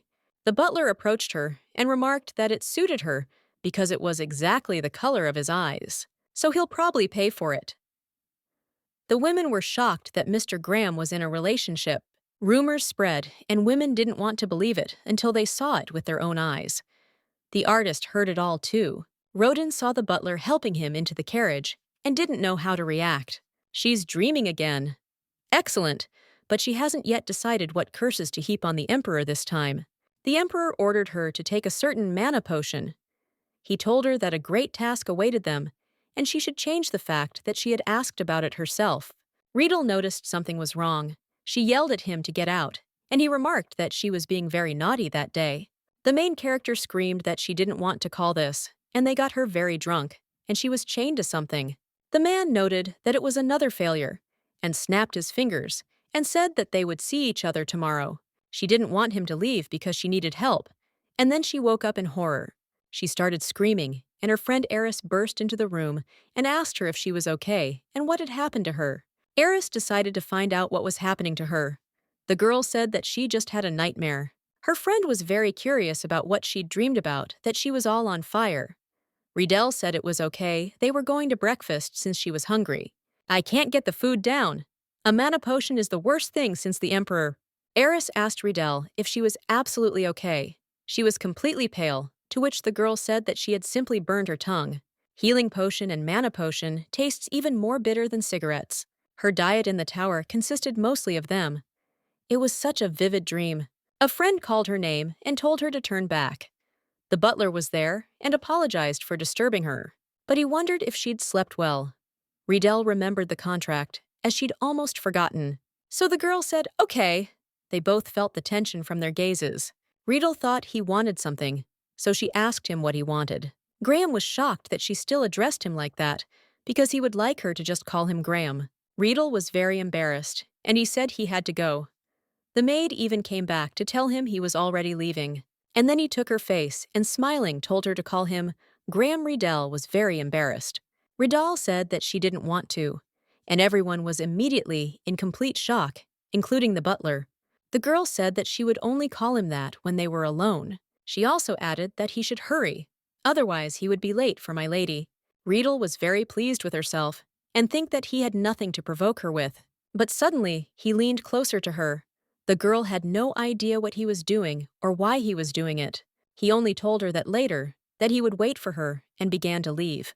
She didn't quite understand what he would be waiting for, perhaps her next actions, or the relationship according to the agreement. He wants her to call him Graham Eris. Ask her what he said to her. The Slavic woman said that it was a secret and was very embarrassed. Meanwhile, the butler was thinking that this was embarrassing, but he held out until the end.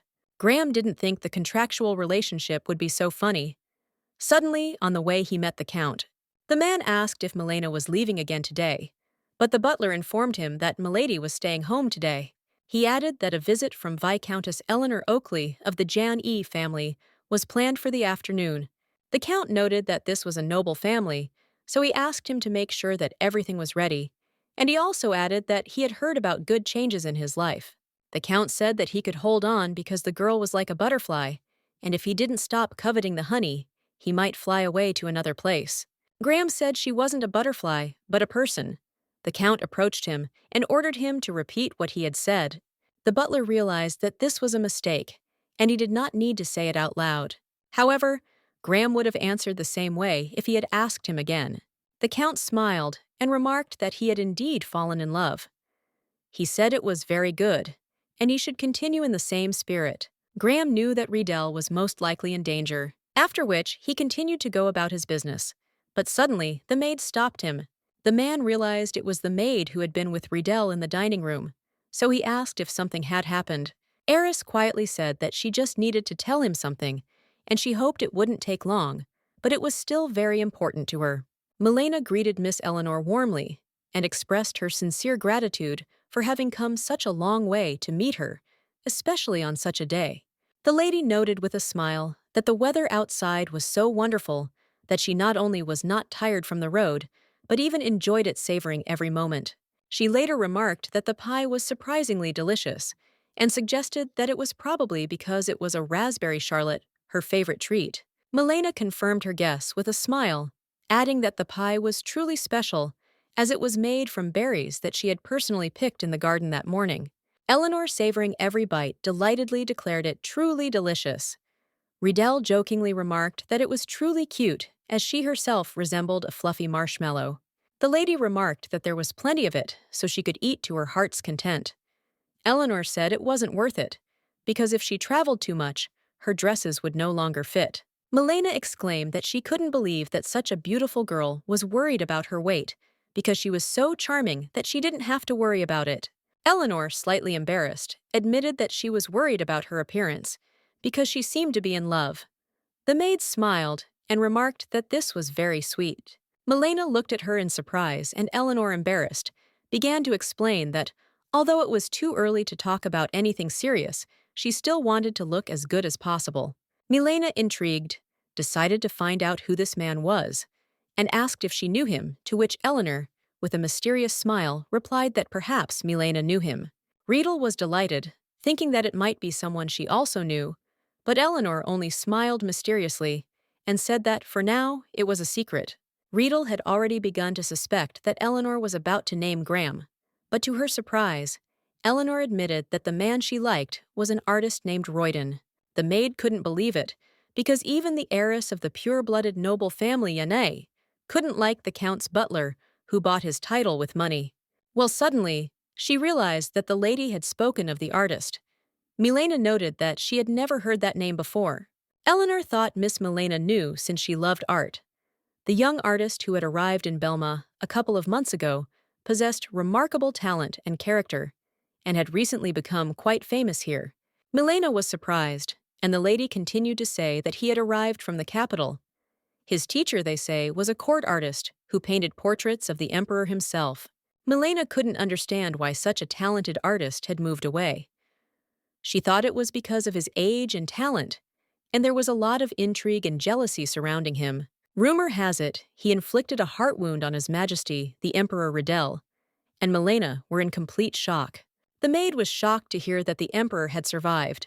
Eleanor remarked that, fortunately, Royden had found a good patron, and your exile was ending, and she feels so sorry for his natural talent, because she really wanted to help him. He expelled the man who went against his will, banished him, and then forgave him.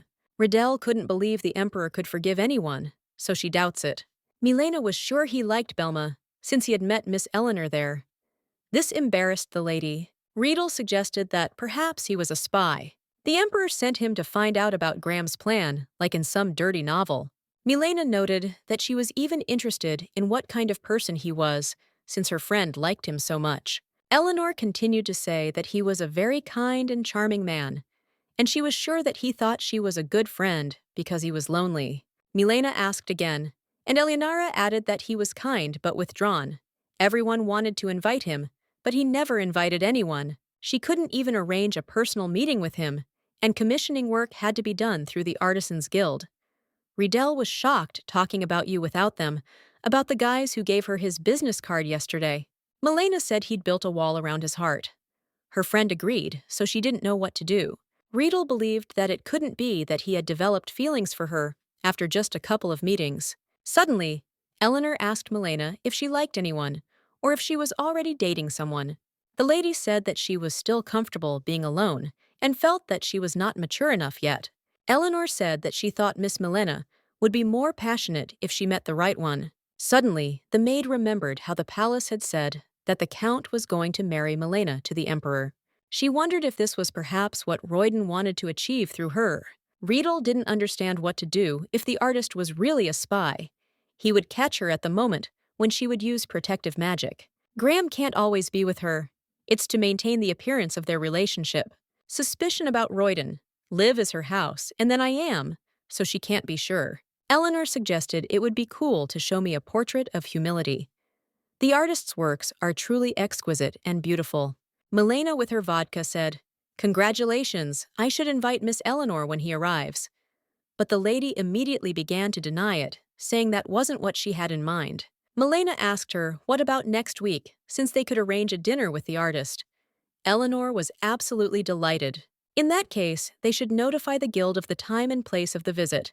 So many people want to order the work, he must have a busy schedule. Milena noticed that her friend liked him more than she thought. Suddenly the maid turned to Milena. She said that if they wanted, she could do it. That's it. The lady was in complete shock. But she agreed. If Riedel didn't do this, she would continue to be tormented by suspicion. Eleanor provided the maid with information about the guild. Riedel was very grateful and said she would take it into account. True, she'll check it. Before it gets to Milena, Riedel was asked to give the handkerchief to Madame Maymore. The stain didn't come out. This is a letter that needs to be delivered to Graham. The maid said she would. That's how they kept it secret. The girl checked to see if anyone was there, because if she went to the guild first, it would be even more difficult to meet later. Riedel may say that she couldn't convey, because the door was locked, but it was open.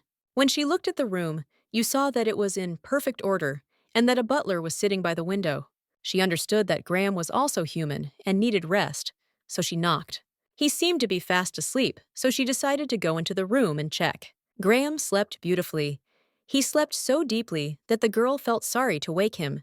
She also wondered if he found it stuffy, sleeping with his gloves on. If she leaves it on the table, there's no telling when he'll notice. In any case, she just needs to deliver the note, so she'll press it into his hand. But suddenly, he woke up and asked sharply what it was. The maid was terrified and fell on top of him. Graham remarked that she had overdone it. Riedel apologized. She said she was told to give it to him, and she couldn't get through later, so she did it now, and the door was open.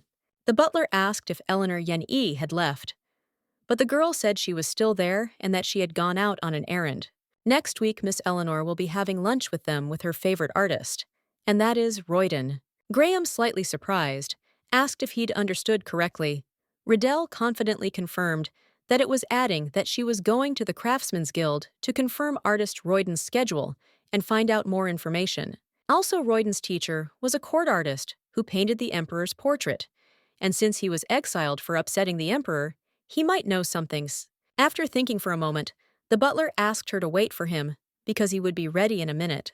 Riedel shouted at Graham that he couldn't leave her alone because she could handle it herself. Graham was surprised and asked if she was okay. Riddell said she was just going to the guild and would be back before sunset. The butler, noticing her confidence, said that in that case, she should return at the appointed time to avoid unnecessary worries. The maid didn't object at all to her going alone. Graham added that if she didn't make it, he'd pick her up himself. This surprised the girl. Riddell told him he shouldn't worry, since she was, after all, a master of defensive magic. She wasn't even his mistress, so why bother with such excessive concern? The girl said that she would be back soon, but the butler grabbed her hand and asked if she wanted to tell him anything. It was just the two of them here. Riedel had no idea what this was all about. Later, he suggested to her that he wanted her to say his name. She called him Mr., but Graham didn't like it and said it was wrong. The maid was in complete shock and could not believe what she was seeing. Riedel said that the gentleman should control himself because it was a game of relationships for the public. Clause 7 of the agreement. The parties must be honest with each other. Riedel was horrified when she learned it was real. The girl still asked if this was a joke, but the butler did not quite understand what she was getting at, and told her to just look him in the eyes and say it. Riedel kept asking, and said it was better to do it later. She never used the short form of names with anyone except her family. Graham asked her if she wanted to terminate the contract, but she screamed no and turned very red. Still, the maid called him as she promised, and then asked if that was all. Riedel began to look around. The butler only said that he did not hear, so she should repeat it. She told him several times that she would be back before sunset, so he shouldn't worry. She repeated this several more times to make sure he heard. His face, so similar to the emperor's. In fact, when Graham slept, his face was as frightening as the emperor's. But now, it's strikingly different. Dvoretsky actually smiled and said he was even more pleased than he expected. This isn't the expression on Graham's face that Riedel is used to. These eyes. She got out and came to the right street, but she didn't know what number it was. She thought it was 130 or 310. Suddenly, she saw the canvas and began to examine it as similar to the signature she saw on the business card. Riedel was very happy and said that she had found it, but suddenly the artist appeared from behind and asked what she had found. Riedel noted that Royden approached so quietly that she was startled. The guy apologized because he was so happy because he didn't think his friend would actually come. The girl turned away and asked him if he had time next week. This question led the guy astray, and afterward, Royden smiled and said that he was always free for her. The girl said it wasn't what he thought. Royden asked, "What about Wednesday?" Because Jerry's Bakery was just releasing a new dessert. Riedel knew she couldn't give in, so she asked him if he could come to the Stinger's estate on Wednesday. Royden remarked that he would be happy to pick her up in the morning. The maid remarked that she would like to ask him to paint her mistress's portrait. Suddenly, the guy became upset because he realized that she was not talking to him about a date. It's true that when he has such a wonderful person with him, he doesn't notice anyone or anything around him. Royden couldn't understand how he could have thought he'd have a date with Riedel. She's such a wonderful person, so much better than him. The girl asked him to stop and asked him what he was talking about since he was so cool. The artist noted that Riedel is so kind, but she shouldn't be so nice. Even if she says so, she won't even give him what he wants. They saw each other only 3 times, so the girl does not understand at all why she is so desperate. Perhaps this is all just a cover to extract information from her. In that case, Riedel could also use Royden to get the information he needed about the emperor. The girl asked him to calm down, as they couldn't go on a date at any time. But now she was on a mission for her mistress, so they needed to talk about it first. The artist understood and resigned himself to it. Royden suggested she go to his studio since the schedule was there. Rydell was glad she didn't go to room 130. When she entered, she noticed its amazing lighting. Royden said it was a magical instrument he'd brought with him from the capital. It was perfect for working at night. He angered the emperor and was banished from the capital. But he took the magical instrument. Royden was looking for the notebook with the schedule. It seems the tower wizards used similar spells. The artist asked if she spoke in the portrait of Lady Milena. Rydell said Eleanor had provided her with a cover letter to the guild, but she decided it would be quicker to come in person. When the girl looked at his book, she noticed that he had a rather busy schedule. Royden noted that it's a good thing there aren't any commissions for frescoes, as that takes several months. Clearly the people here are different from Adelbane. The guy froze and then said that he was sorry, but he was not from Adelbane. Royden of Truflick. It seems she was mistaken, and she also doesn't know where this city is. The guy noted that it was natural that she was hearing about this place for the first time. Just like slums, orphanages, deserted streets, only those who come from this place know about it. Rydell noted that she was sorry, but the artist said that everything was fine, because if he were a child, he would be afraid to remember, but he was no longer at that age. So he can tell Rydell about it. However, he's still surprised. Rydell heard that his teacher was a court artist. The boy noted that Eleanor had told her this teacher Evelyn had taken him from his homeland. Royden came closer to the girl and whispered that it was a secret, but the fresco on the ceiling of the Imperial Library was made by him and the teacher together. Rydell was in complete shock, because he was talking about a fresco on the ceiling of a huge library. The guy asked her why she was so surprised, as if he'd seen her in person. Rydell apologized and remarked that it was just the conversation about the Imperial Palace that was so breathtaking. The boy remarked that he was simply helping Rydell, said that in that case, he must have met His Majesty at some point. Royden asked Rydell if she trusted Graham. The question rather surprised the girl. His teacher painted a portrait, so he saw His Majesty, and he is so beautiful. But it is as dangerous as it is beautiful, dangerous enough to warrant mixing mercury with hydrocyanic acid to create a beautiful color. This colorless, highly volatile, highly mobile toxic liquid with an unpleasant odor was used in painting. He didn't care how many people would fall ill and die while working on a fresco, so the artist fled fear, anger, sadness, an aesthete for her own salvation, despair. This is exactly what she felt in the past. Royden told Rydell that he noticed something when she ran away last time. He was so worried that he had no choice but to hand over his business card. Graham is the spitting image of the Emperor. He doesn't know why, but he is. Therefore, Rydell shouldn't trust him. The girl was grateful to the artist, but she would decide for herself whether to trust him or not. The girl was grateful for his concern and said that if he wanted to be listened to, he needed to have compelling evidence. As Graham demonstrates through his actions, Royden agreed that the story was incredible. That's why he told her to tell him right away if anything happened, because he could help her.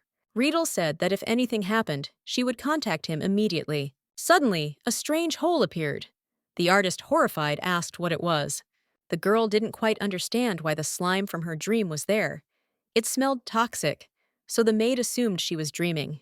The wave almost washed over the girl, and the last thing she said was the butler's name. The cuff button was what Graham found. The man noted that Rydell should have returned by now. Eris approached him and asked where she could leave it. Graham noted that she could place it on the bed. He figured that, with Rydell's abilities, she couldn't be in danger. He knew he should have insisted and gone with her. Maybe he should have asked Royden directly. While Rydell was at the guild, he could go to his studio and ask if he knew the Emperor. The maid informed him that she had already finished. Suddenly, the butler started running, and the maid didn't quite understand what was going on. Knowing Rydell, Graham was sure she went straight to Royden's studio. He mounted his horse and hoped nothing had happened. Royden grabbed Rydell to shield her, begging her to wake up. When the girl opened her eyes, she didn't quite understand what was happening. Rydell noticed that the artist's hand was injured, but he insisted everything was fine and they could escape through the window. He said he would create a distraction while she ran. The protagonist was frozen in place by her dreams, while Royden fought alone. She asked him to close his eyes. The guy was shocked and wanted to ask what it meant, but she ordered him to quickly follow her orders. Riddle said he shouldn't open his eyes until she told him to. Whatever it is, why didn't it appear it is reality, not a dream? As Riddle suspected, it was a weak slime, but the glow covered the entire building, the barrier narrowing like a fishing net. Everything but the door survived. It had absorbed the attack. Someone created this entity, but it's completely unclear who was behind it. Perhaps the sorcerer from the dream. Royden asked the girl if he could open his eyes yet. Now she gave him permission. When she looked in his direction, he noticed that he was covering his eyes with his hands very prettily. She also asked if his hands were okay, and asked him to sit down. The artist said that everything was fine with him, but the girl said that there was nothing good about it. He wouldn't have gotten hurt if she'd been more attentive. Meanwhile, the boy was asking where all that mucus had gone since he couldn't see it. Riddle decided to say that it escaped when she shone the light on it, because any darkness is afraid of light. Royden felt such relief that Riddle was now safe. At that very moment, Graham burst in. Riddle was in complete shock and didn't understand what he was doing there. The man grabbed the maid, but she asked him to wait. Royden noticed that the prince was here. The butler was very angry when he looked at the artist. Riddle couldn't understand what was wrong with Graham, because Royden had done nothing. And then she asked him how he'd ended up there in the first place. Graham said they had to go, and he'd tell her along the way. They are in a contractual relationship, not a real one. So she asked him to stop, because she needs to at least say goodbye. Riddle apologized and said she had to go. He absolutely had to see a doctor. The artist said everything was fine, and asked her to be careful on the way. The girl was surprised to learn that the butler had arrived here on a horse, and not in a carriage. Riddle asked him what happened, and he told her to get on her horse. Riddle apologized, and admitted she hadn't been to the guild. Graham added that the important thing was that nothing happened. Perhaps Graham was worried about her. Riddle decided to tell him that the artist had said he had personally seen His Majesty at Adelbein. He added that Graham looked exactly like His Majesty, so Riddle asked him decisively if it was true. Graham remained silent at first, but then said that it was indeed true. Riddle wanted to know how long this would go on, and when she would hear an explanation. The butler asked if she'd already asked about this. Riddle said he'd answer me, since there had to be a reason why he couldn't tell me earlier. Riddle told him to finally tell her about it, and then she would decide whose side to take. Graham asked if she was really serious about telling him this. Point 7. Both parties must be honest with each other. The girl asked him with a smile if he had forgotten about this. The butler didn't mind, but she said he'd tell her about it later. This answer didn't satisfy the girl, so she asked him when it would be later. The guy remarked that it would be when she started calling him Graham. The girl decided to ask him if he knew where he was going with this. She remarked that she knew visiting Royden without warning was a violation of Clause 4. The girl remarked that it was mean and asked if he would tell if she called him that. The butler said they would talk when she called him, that Riddle became very embarrassed and pressed herself against him. She asked him if he really thought it was so easy to call a person by his nickname. But Graham himself knew that this was simply impossible. But he smiled as he watched it. The maids looked out the window and watched a very romantic scene of a maid and a butler riding a horse together. Milena asked the butler if he really had rushed off on horseback to save his lady. Milena even got a headache from all this. She noted that it seemed they had discovered the artist knew the emperor by sight, and they should rescind the invitation. But Graham said they will not cancel because they will proceed according to plan. The lady was surprised and decided to ask what he was planning and what would happen if he spread rumors. Graham said there was something that needed to be checked, and he was taking responsibility. The butler asked the maid if she had any plans after dinner, and she said no. Graham remarked that this was wonderful because once she finished eating, they wouldn't be able to worry about moving her. Riddle had no idea what he was talking about. The man said he needed to speak with Madame Memor. He also told her to call him as soon as she packed her things. She tried to stop him, but he didn't care. Riddle decided to ask him why it was so sudden and why they were moving into a shared bedroom at all. The only spare room in the servants' house, adjacent to Madame Memor's bedroom. Graham said she would be moving into that room.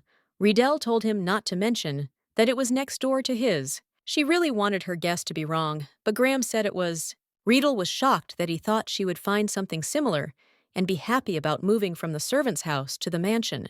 Riedel decided to ask him why this sudden relocation was happening. The gentleman said it was because he was her lover. He doubts that he and Milena will be allowed to share adjacent rooms, but it would be a different matter if his neighbor was Riedel. The girl had no idea what she was expecting in the contractual relationship. Riedel asked him if he found it funny, since he didn't even like her, so he shouldn't cross the line.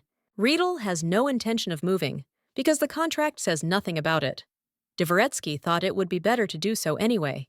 The girl believed that she had the right to live where she wanted, and when she wanted. Therefore, he must command me, because she is supposedly his lover. Riedel was tired of being used against her will, so she thanked him for taking her and apologized for bothering her. But he no longer has to do what he is not obliged to, because he most likely thinks that it will be easier to deal with her if he makes Riedel fall in love with him. The maid screamed that if he wanted her power, he should give her a reason to use it, because she didn't think she didn't deserve it. She screamed that they all thought that sweet and funny speeches were enough, or they all think they can threaten her unable to do anything else. Riedel is a man and has the right to live for himself, and now he must stop and let her do what she wants. Just as he is, Graham Sarek, she is Riddell Cross. After these words, the girl turned and began to run. Her friend Eris stopped her and noticed that she was waiting for her, so she suggested that she quickly go to the cafeteria. A friend remarked that she saw her return with Mr. Graham. He looked just like a prince on a white horse. She also asked Riedel if she liked the room. Her words made the girl choke. Eris was worried at first and asked her what was wrong, but Riedel said everything was fine as far as possible. Eris assumed it was because she was helping Graham decorate the room. She was in complete shock. The maid remarked that in truth, she had told the butler that she had had a nightmare that night and was worried that they were becoming more frequent. Then he asked her to help him prepare the room while she was gone. He couldn't leave her in a room where she was having nightmares. Now, Riedel understood the reason for her move, because if she was next to him, then when she had a nightmare, he would be able to come. They wanted to prepare. The butler was so kind and caring. Riedel shouted that she was an idiot. The Count noted that the trade agreements with the barbarian were over the kingdom of Azenda. His Majesty's grand plan was to attack when they least expected it. His Majesty is not the kind of man to leave these pyramids alone. He continued to say something about the Emperor, but Milena stood up and asked her to forgive her.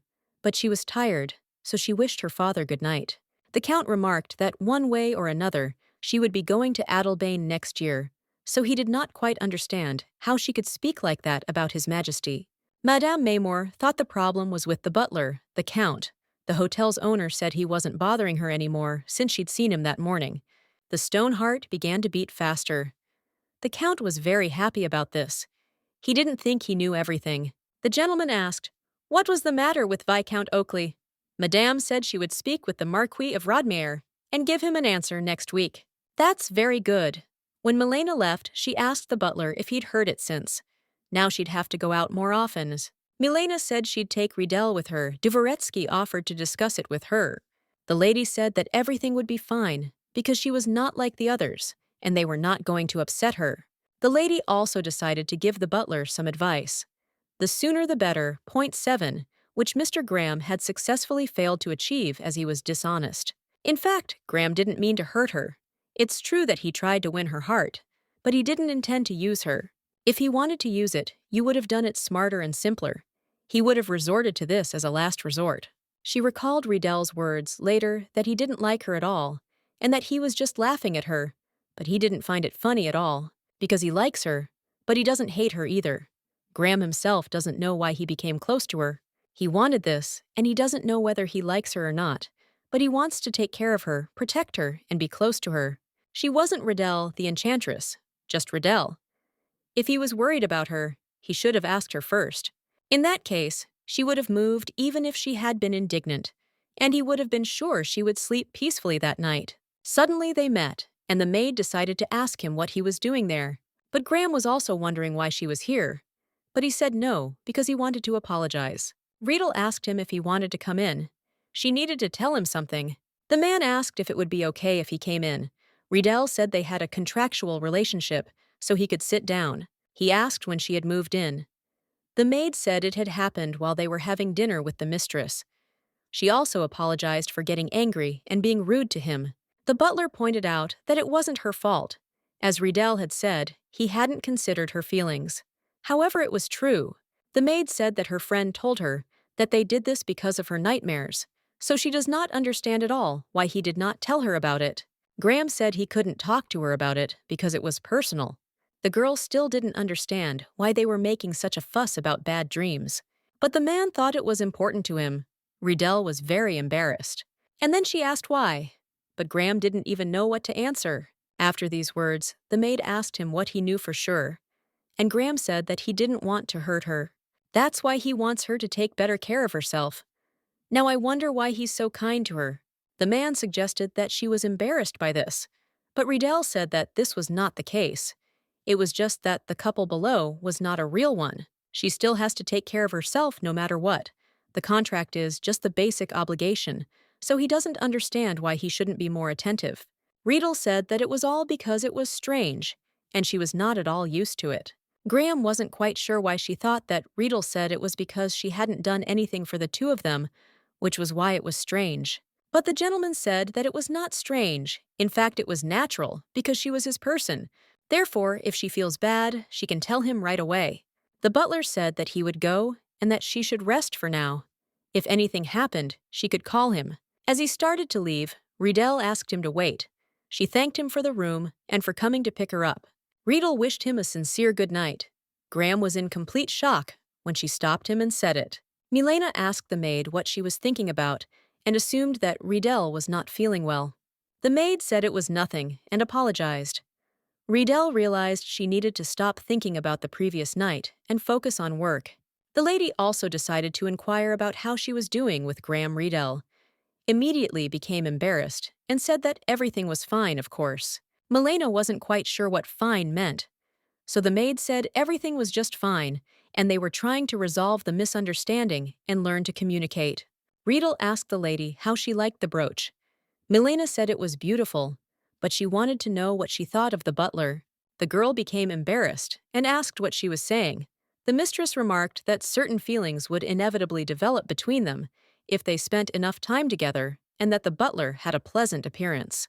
The maid was very embarrassed, and the mistress tried to convince him that she didn't like his cute face. Riedel said she didn't even know. In fact, she is not so pleasant in appearance. If it weren't for her eyes, she would be the spitting image of the emperor. Moreover, Riedel had never thought of him that way. Milena was surprised that she had never thought of him that way. The maid merely confirmed her suspicions and said that she was no match for Mr. Graham. Riedel is afraid that he will change her and is afraid of falling in love with him, and is also afraid that she will sacrifice herself for him. The mistress asked her who had said that. If it was the butler, who had said she wasn't right for him, she would simply kill him. Riedel immediately began to say that this wasn't true. She simply said what she thought. She wanted to tell the lady that she was scared. Milena told Riedel that she was much better, so she better not avoid him. The butler entered their room and informed my lady that the carriage was ready, but he saw this picture. The lady asked the butler if he could see that they were having a wonderful time. Graham apologized for interrupting them, but the carriage was already waiting, so they had to go. There was a sharp tension between them. Graham asked if she was okay, and if she was afraid to go with Milena, she could stay with him. Milena simply asked who was afraid here, and the butler said that, at least with him, it was safe. Milena asked if this meant she was in danger with her. She didn't want to hear that even from the most dangerous person in the room. Milena dragged the maid along with her and said they shouldn't be late. Riedel said she'd be back soon. Graham didn't look happy. Milena said he was fine. These words frightened the maid. The lady said that her butler is boring, because he does things to me that she does not expect from him. The maid became curious about what she expected from him, and while she was looking at her mistress with such interest, she remarked that Riedel was such a sweetheart. Milena wants to grow this flower herself and not give it to anyone, so she suggests that they just run away together. Riedel said they were going to a charity auction, and she wanted to ask about him. The lady said it was just an auction, not a real charity, but Riedel wasn't quite sure what that meant. That's why Milena said that, for the nobility, this is the best way to bribe and get close to the capital's aristocrats. And by the way, she needs to ask the maid for a favor. The mistress began to lift her skirt, and the maid thickened very much and began to close her eyes. Milena looked in her direction, and Riedel turned away and said that she couldn't do it. The mistress didn't quite understand what was wrong with her. She said that her mistress shouldn't lift her skirt like that. This is Riedel's first task. She must deliver this to the person who will repay her debt at auction. This won't be difficult, since the lady will give a sign. She must remain present during the auction at all times, so she cannot deliver this letter in person. The maid asked if she could ask a question. Milena said sure, if she was interested. She could ask anything. Riedel was very interested in how he and Mr. Graham met. The lady thought for a moment and said that it was about 2 years ago, and that she had fallen ill then. The first thing she did when she woke up was go to her mother's grave and lay a bouquet of flowers on her. And when she turned around, she saw him standing at the entrance to the cemetery. Then he said he needed help. Milena didn't understand why at all. The man said it was because he knew what her father had done. It's all because of her father. But Milena agreed for more than that. The whole story is a very funny one. The substitution of the emperor. Riedel remarked that it sounded dangerous. As soon as I shook Graham's hand, she became a traitor. But she doesn't think traitors usually say things like that? The maid asked if she knew who Graham was back then. The lady noted that this probably worried everyone who was on his side. Riedel was shocked and asked again. But Milena said that it was nothing special and that she had seen him before. When the maid heard, she screamed and asked where they were. Milena said it was in childhood, far away, but she decided to change the subject. So she said they were there and could continue next time, but for now they had to go. Eleanor was simply delighted when she saw Miss Milena. The lady was grateful for the invitation. Lady Eleanor pointed out that it was a small auction, but she hoped they would have a good time, as she had put so much effort into preparing it. She probably thought she must have worked hard, and asked if her father was there. The woman said he stayed inside, and said he didn't trust anyone because he had so many valuables. Of course she can't delegate this to anyone else. Her father's support needs to be undermined. When my father buys things at a high price, Viscount Oakley transfers part of the amount to a charitable fund. Milena is good at plotting out evil deeds. This is probably Riedel's first auction, and she thought it should be surprising for her, but the maid didn't seem particularly interested. When she turned back, she noticed that the maid was watching her closely, and it was so cute. Suddenly, a guy called out to her. It turned out to be Royden. Riedel was shocked and asked him what he was doing there. He remarked that Miss Eleanor had invited him, and that he wanted to auction off his work. The girl asked how his hand was, and if he could draw. Royden remarked that if something like that had bothered him, he would have broken his arm long ago. The lady approached Riedel and asked who he was. The girl immediately introduced herself and said he was the artist who would be coming to paint her portrait the following week. Royden was pleased to meet her and introduced himself as well. Milena remembered that this was the Royden Eleanor was pining for. She'd said she was also glad to meet him and had hopes for him. Royden added that he was so good to me that he would make every effort since it was Riedel who asked him to. Riedel confirmed it. Milena was shocked by how sudden it was. She hadn't thought Riedel had done it herself. Royden said something was bothering Riedel. The maid didn't expect that and became embarrassed. Milena was absolutely horrified, so she quickly called Miss Eleanor. She immediately rejoiced when she saw the artist. Eleanor came closer and asked him when he arrived. Royden reported that just now, Milena was glad, but she wasn't happy with who he found to flirt with. Eleanor decided to introduce Miss Milena to Royden, whom she had told her about. Milena said he would be painting her portrait the following Wednesday. She also asked Eleanor what she thought of her. The lady asked if she would be in the way if she joined them.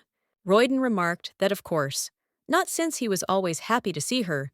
Milena remarked that the two of them looked so good together, and the maid remarked that the sun was shining very nicely. Leonard was very embarrassed by this compliment, but the artist said that this was not true. A wonderful lady like Eleanor can clearly meet someone better than him. The guy also decided to ask Riedel if she agreed with him, but the girl simply didn't expect this and asked again. Milena couldn't understand why she was back, and the maid said she didn't think she could answer that question. As expected of a sorceress, she was too perfect for a human. The lady apologized to Miss Milena and said that it was time for her to go.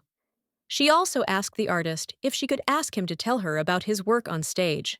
Milena decided to ask the maid how they met, Riedel remarked that they had somehow helped each other out, and that was it. The man apologized for touching the lady and turning away began to leave. The lady was shocked that he wouldn't even offer to pay her debt, and that it was so profound of him, so she asked Riedel if she could find out which family he served. The girl said yes. The first lot we've offered is a royal rainbow necklace. It's a beautiful necklace that shimmers with different colors, depending on the viewing angle. The starting bid was 500 gold. Then it was 700, 800, 850. Riedel asked the man to stop. He turned and asked what was wrong. Riedel informed him that she was a servant of Lady Milena, the daughter of Count Stingers, whom he had just encountered. My lady wondered what family he served. The man apologized for what had happened and asked her if there was somewhere to write it down. The man remarked that she might come to this address. Riedel was shocked because the envelope was empty. Afterwards, she thanked him, and he left immediately, so quickly that she didn't even have time to see him. Since the letter was delivered, she could leave. Suddenly someone bumped into her and didn't even apologize. She noticed something strange on her hand, 1,100 gold, for a golf board. The man started to run away, but found himself at a dead end. Another man was running after him, and the man decided to ask him who he was. The man realized it wasn't human. It began to cover the man in slime. Riedel told them to close their eyes. With magic, she destroyed the dark force. Afterwards, she ran up to the man and asked if he was okay. The man was very grateful to her, but scared. The maid asked what was wrong with the letter, and I said that fortunately he had it with him. Riedel asked for a second. She reported him and said that as long as the letter was with him, he was safe. He was surprised with you that this woman was a sorceress, but he was very grateful to her for saving him. Riedel sheepishly said that there was no actual magic involved, but he thought it was simply amazing. He apologized for not introducing himself. His name was Ian. The maid also introduced herself and said it was dangerous here, so they had to leave. Ian noted that he was developed that she was with Miss Milena. The girl was shocked that she knew her. Milena was his savior. This surprised the girl. He was ashamed to say it. But just 2 years ago, he had been living a despicable life. She had already seen his abilities. Riedel realized he was a pickpocket. 2 years ago, he set his sights on Miss Milena's purse and got into trouble. Now he lives for her to atone for his sins. This truly made Riedel happy. It was also once that Miss appeared to have both a sword and a shield. If she's the shield, then I wonder who's the sword. Ian was referring to her butler. Riedel, horrified, asked if he really knew how to wield a sword.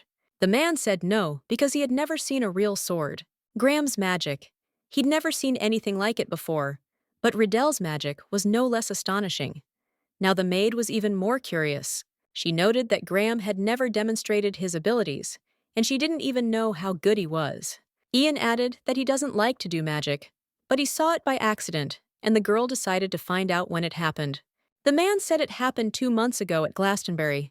He was with him, then Ian knew what it was, but this was the first time he'd seen it in person. Riedel paused, not quite understanding how this could have happened. Then he whispered that he was talking about the traveler. Riedel couldn't believe her ears, because he had said traveler. She wasn't quite sure whether she was dreaming or not. The maid rode with the mistress and told her that Ian had said something strange to her. Graham can use magic, and she wants to know why she hid it. The man also said he'd never seen anything like it before. So what kind of magic is it? Milena told her to be quiet. Graham didn't say he could use magic because it wasn't part of their job. After all, Riedel had initially also hidden the fact that she was a sorceress. Riedel asked, what about the traveler? Ian is this guy. The traveler is a sword that can cut through anything. If I have a real fever, then I made a fake. Milena told the maid it was none of her business. They had signed a contract that would give her a quiet, peaceful life, completely unrelated to them. Riedel tried to object, but the lady said that it was better for her not to know anything. Milena doesn't want to be held accountable if they lose. But if she really wants to know, they should rewrite the agreement. The lady understands that she is upset, but they are trying for her sake. The girl herself knew this, but if she is really interested, they still won't stop her from wanting to know the truth, since the contract doesn't say anything about it. This surprised Riedel. Galena remarked that it was like with Graham's magic. One side is obligated to answer questions if the other side has learned about it. If you think about it, the lady has the keys to the mansion and to Graham's room or father's, and Milena could lend them to her if her dear Riddell asked. Then she asked which key her maid needed. Perhaps what Graham fears most is not the Emperor or his sword, but the lady. The seventh door is the Count's library. She finally found a book on the history of the Empire. It told the story of a traveler, a companion, a protector's cursed sword. The first emperor of Mutos the first, needed a symbol of power, so he found the best blacksmith in the country. This blacksmith's name was Oscar. He succeeded in creating a sword, the Traveler, which along with the name of its creator forever entered history. But Terran, the god of war, desired the sword. Envious that the Traveler had fallen into human hands, he placed a curse on him. Thus, this sword became known as the protector of the Empire and the Imperial House. To honor Oscar's memory, Igrian was the first to travel to his hometown Glastonbury.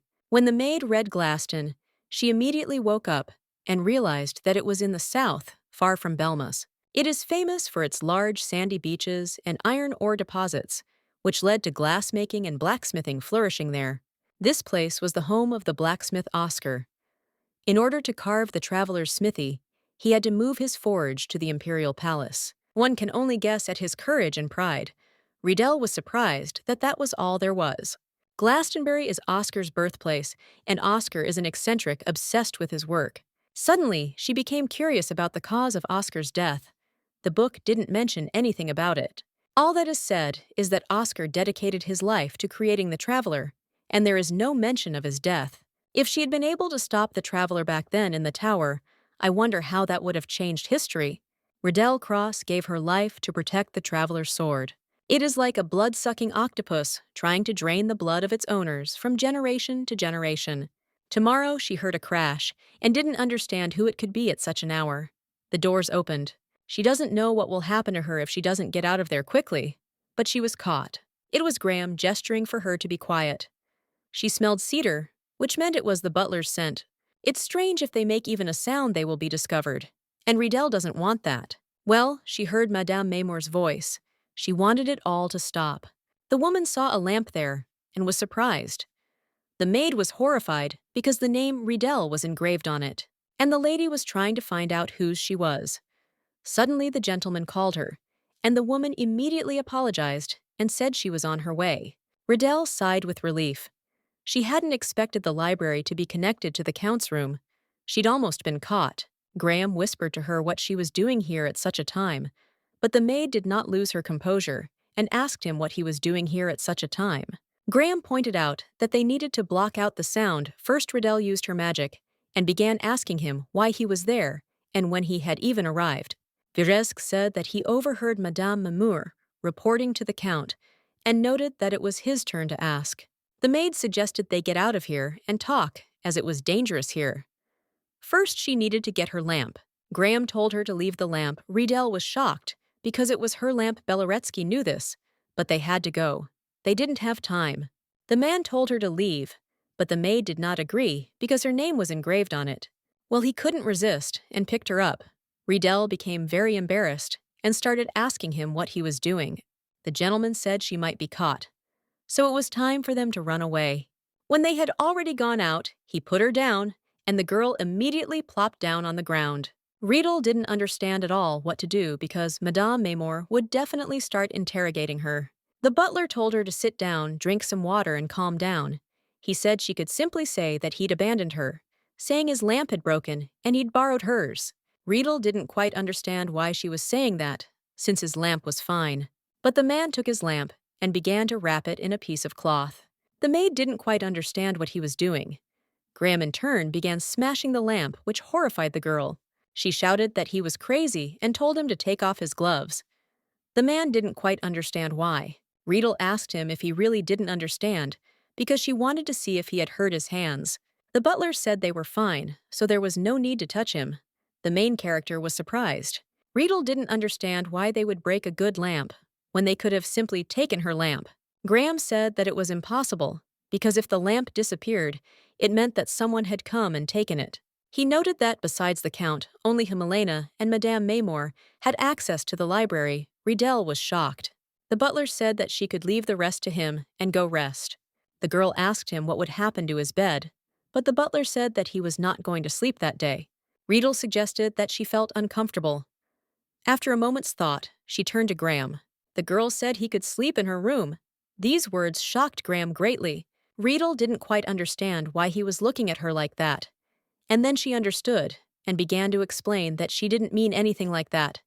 It's just that her room is close by and there's plenty of carpet there. And two people would fit in there just fine. It's not quite right.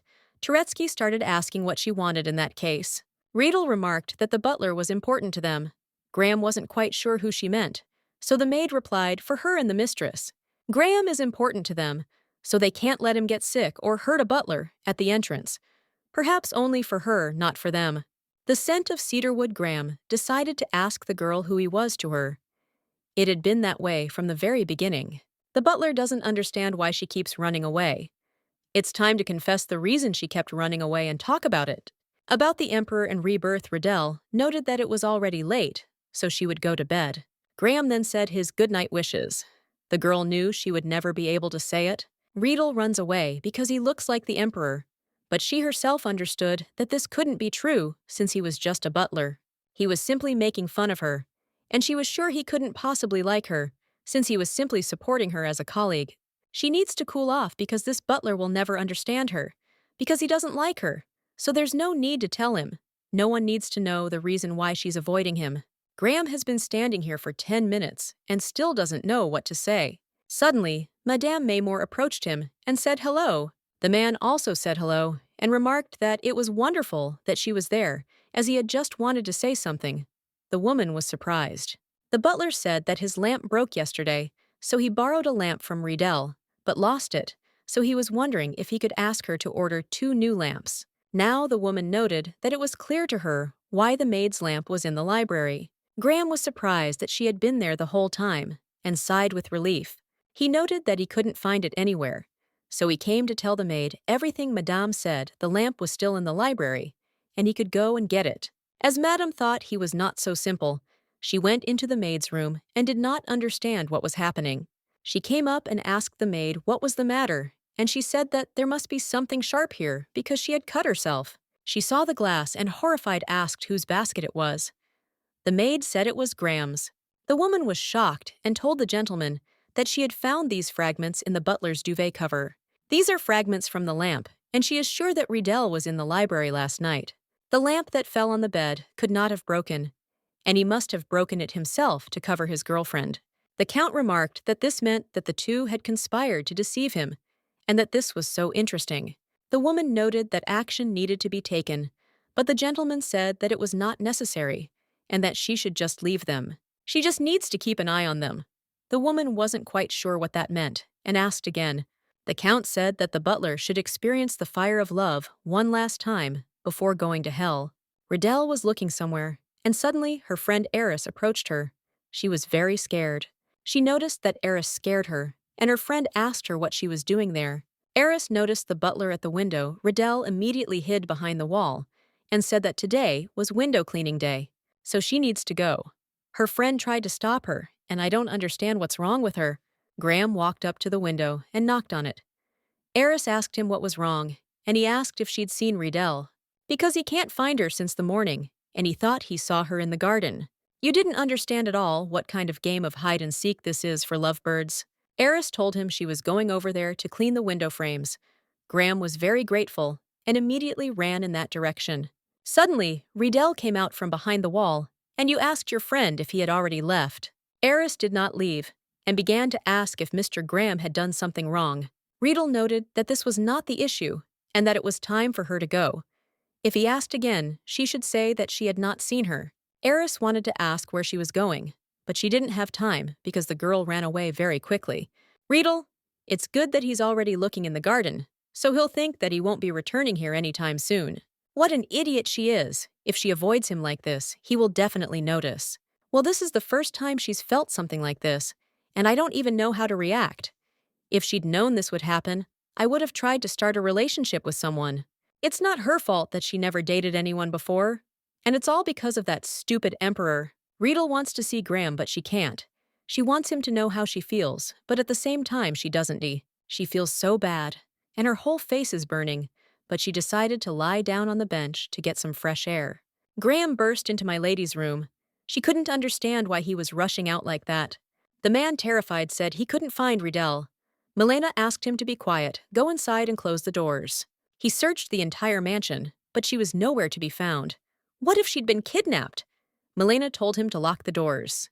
The mistress asked if the maid had disappeared, and the butler began to explain that he had been unable to find her since early morning. He had searched the garden, the kitchen, and the roof. Milena asked him why he was looking at the Kizishi at all, and added that she had definitely seen her at lunch. A lot of time has passed since then, and something could have happened. Graham knew he should have called security immediately. The lady told him to calm down and sit down. She asked him if he thought Riedel could have simply up and run away. Dvoretsky said that wasn't the case. And then the lady asked if he had forgotten what kind of power she had, and she did not think that a person with such a gift could allow himself to be offended. Graham pointed out that she was right, and that the maid was more capable than them, and he didn't even know why he was so worried. Milena decided to ask what had happened between them. The butler said he thought he had made a mistake. The lady asked what that meant. Milena, in horror, asked what other mistake, and said that he couldn't. The butler assured her that it was not what she thought, and what upset him even more was that he did not understand what his mistake was. Actually, all this happened last night, and then it suddenly turned around and left. Milena asked if he really didn't understand why she behaved that way. Graham remarked that if he had known he wouldn't have come here. Milena was horrified and thought he was the only one who didn't know. The lady decided to ask him what was about him, but the man did not quite understand in what sense she asked her question. The lady asked him why he was doing this to Riedel. This question surprised him. Milena noted that it didn't seem like Riedel had broken their agreement. She was avoiding him because she was embarrassed. She also asked why he was even looking for her. Men believe that awkwardness and misunderstandings must be resolved. Milena was very angry with him. They talk about feelings, not thoughts or personal opinions, and she doesn't understand at all why he acts as if they don't make up now, he'll be in big trouble. If he doesn't explain to the maid why he's doing this, then next time it won't just end in hide and seek. Graham doesn't understand why this even matters. Milena knew he was slow in that department, of course, but she didn't think he was that slow. The lady asked if he would at least make peace with Riedel. In that case, he should get up and go into the garden immediately. The sleeping princess awaits the prince under a rose bush.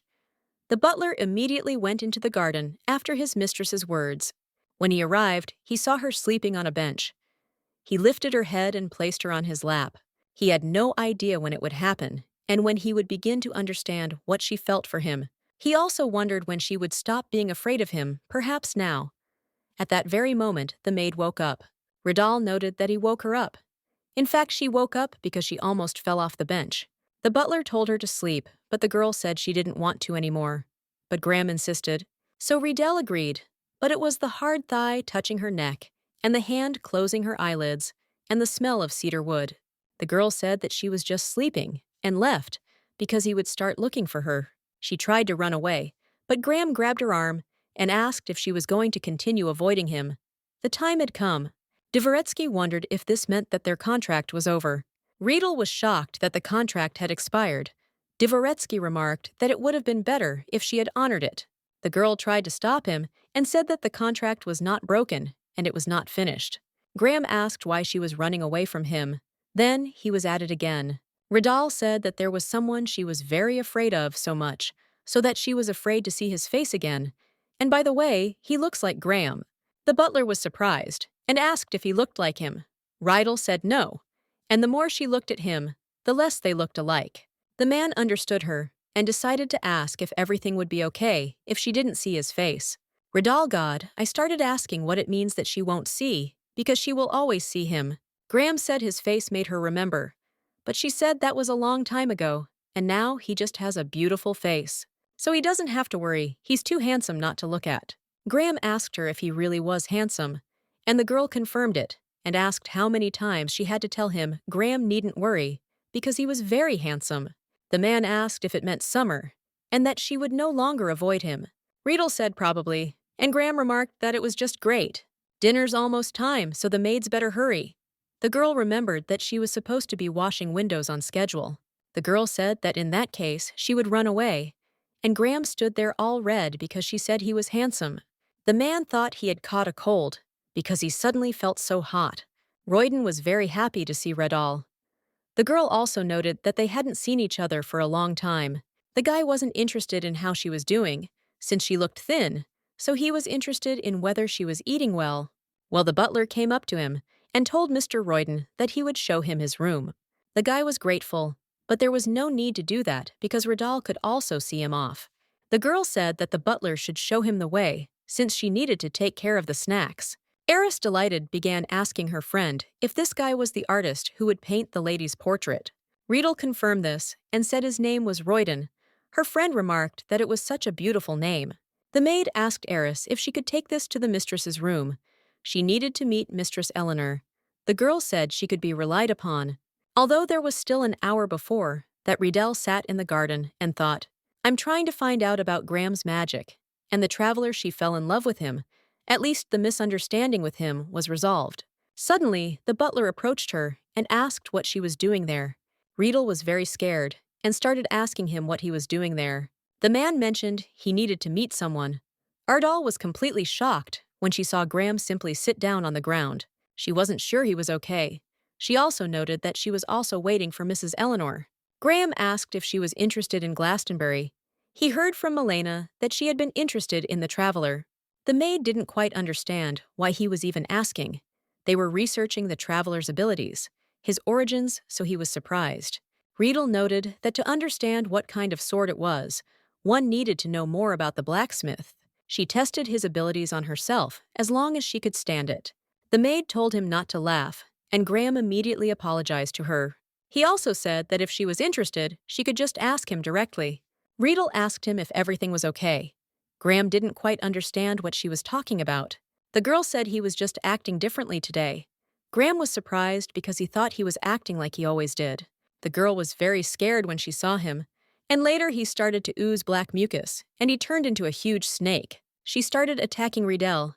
She was very scared. She thought it was a dream, but she didn't understand when. Looking around, she realized that there was no one near her. And I'll look here. But she realized that the butler should be there. She felt very scared, but she understood that it was just a nightmare, and she needed to forget it as soon as possible. Eleanor's carriage arrived, and Ian was in it. Riedel was very surprised when she saw him. The man asked her to accompany them. The maid, shocked, didn't quite understand him. She thought it was someone else. But it looked like Ian, maybe it was his twin. Milena greeted Mrs. Eleanor. The artist remarked that he was pleased to see his mistress again. Milena remarked that the weather was wonderful, so she suggested going to the terrace. Everyone happily agreed. Riedel didn't think she had to go out onto the terrace. Suddenly, someone approached her. It was Ian. He remarked that they were seeing each other again. The maid remarked that she had always thought it was him. The girl whispered to him if he worked for Viscount Oakley. The man confirmed it and said it was for many reasons, one of which was the sword. The fact that they'd met before was a secret. Ian was the first to pretend to know her. The man was surprised and unsure. Riedel added that she wondered if he had been with the lady at the Glaston. She asked if he had heard anything about Oscar's death or anything like that. Ian noted that he should warn that this was not a pleasant story. Ian said that Oscar had moved his forge into the palace and insisted on taking his apprentice with him. Well, after they moved in, Oscar didn't let anyone get close to him while he was working. Finally, tired of waiting, the student ran away. This surprised the maid, and she asked again. The man added that this is not something you will find in history books, but in Glastonbury, everyone knows this story. Rumor has it that he went with the teacher to take his place. But while trying to steal the traveler's ready sword, he was wounded by it. In any case, these are just village fables. Riedel noted that it looked like that. Escaping from the imperial palace was impossible. Even she couldn't. Oscar completed his work, not wanting either money or fame. Surprisingly, he committed suicide less than a year after finishing the work. Riedel asked if she'd understood correctly. Ian expressed surprise that she didn't know. Oscar's mysterious death is also a fairly well-known story. He locked himself in the forge and died in a fire. It is unknown whether it was murder or suicide. It was because of this that the traveler had to be remade in Glaston. It would have been convenient for the emperor to use the 5 where the blacksmith died, but it was difficult to restore the forge in the palace. Riedel didn't understand what he was talking about, and didn't understand why the emperor. After all, the emperor already had a traveler. Ian took her hand and informed her that it was time for him to go, and was very grateful for the time spent together. The girl noticed Madame Maymore first. A man approached her, and then she turned to the maid and asked where Eleanor was. Royden was delighted that the lady also drew, but Milena said that it was just a hobby. The guy decided to ask her what she was drawing, but the lady didn't even know how to answer, because she was testing the boundaries of her imagination. Milena is simply depicting something that has life in it. Or maybe Onara was surprised and asked what it meant. The lady announced that she had an urgent message for Eleanor. As the girl read, she sat with a strange expression on her face. So Milena decided to ask what was the matter, but the girl said that there was nothing wrong. Eleanor apologized and said that she had to take her leave because her father wanted her to return as soon as possible. The lady was outraged because he knew that his daughter was having lunch with Miss Milena, but the lady said that everything was fine and wished her a safe journey.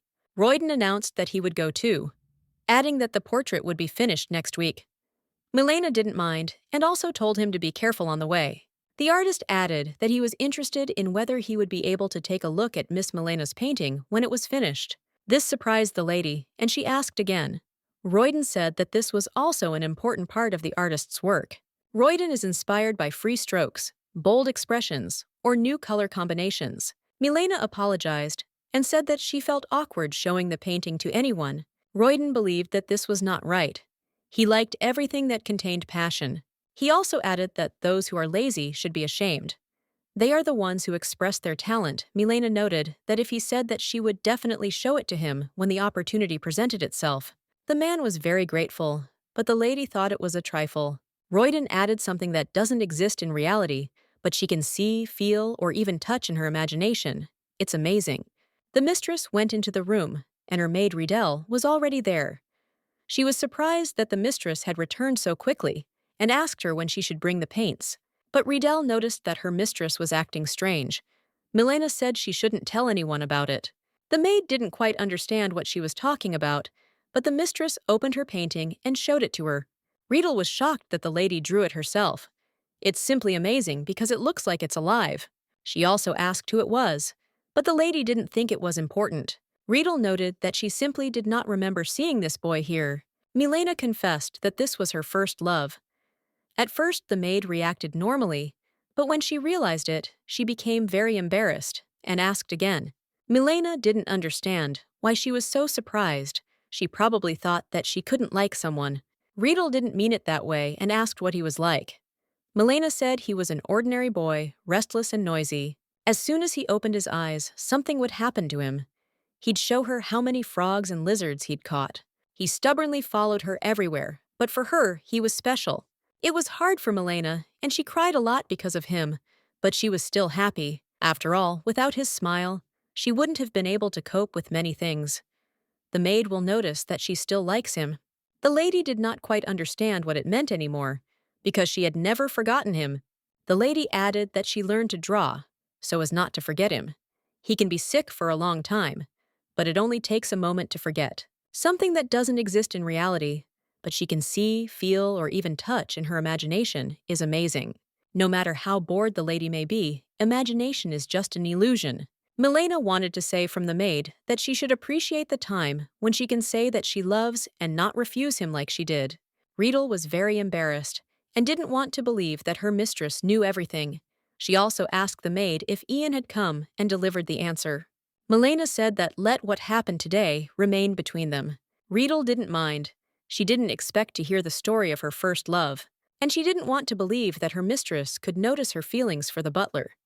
Eris met her in the hallway and asked if she had finished her work. She remarked that if her friend had finished, she wanted to go with her to the garden to pick flowers.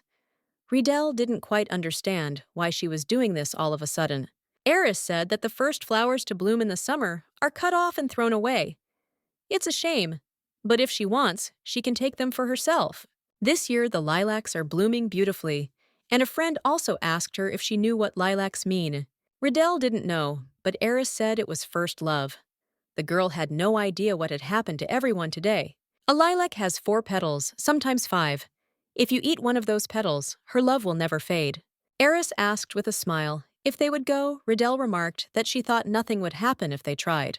Even if they break up, she'll at least reveal her feelings. Once Graham said he'll be busy with money matters and the mansion. Graham doesn't know what lilac means. Let it be her little confession, because he is her first love. He needs to know how she feels, but she hopes he will like the smell of flowers. Suddenly, she felt a noise and assumed that he had already returned so quickly. Riedel apologized and said that the lilacs were just so beautiful and she couldn't resist, and that he even knew about pruning flowers. So she didn't bring it because it was unnecessary. She just thought I'd feel bad if there were flowers in the room. The girl understood that this was the end and all was lost. But the butler strangely didn't react. Riedel couldn't understand why he was taking so long to open his eyes. He was turning into slime again. Riedel thought it was a dream again, but that slime had been there in reality too. Then she couldn't tell what was real and what was a dream. She decided to protect herself with a barrier, but noticed that this slime wanted to absorb it. Even if it completely closes everything, she will be able to put new ones on the outside.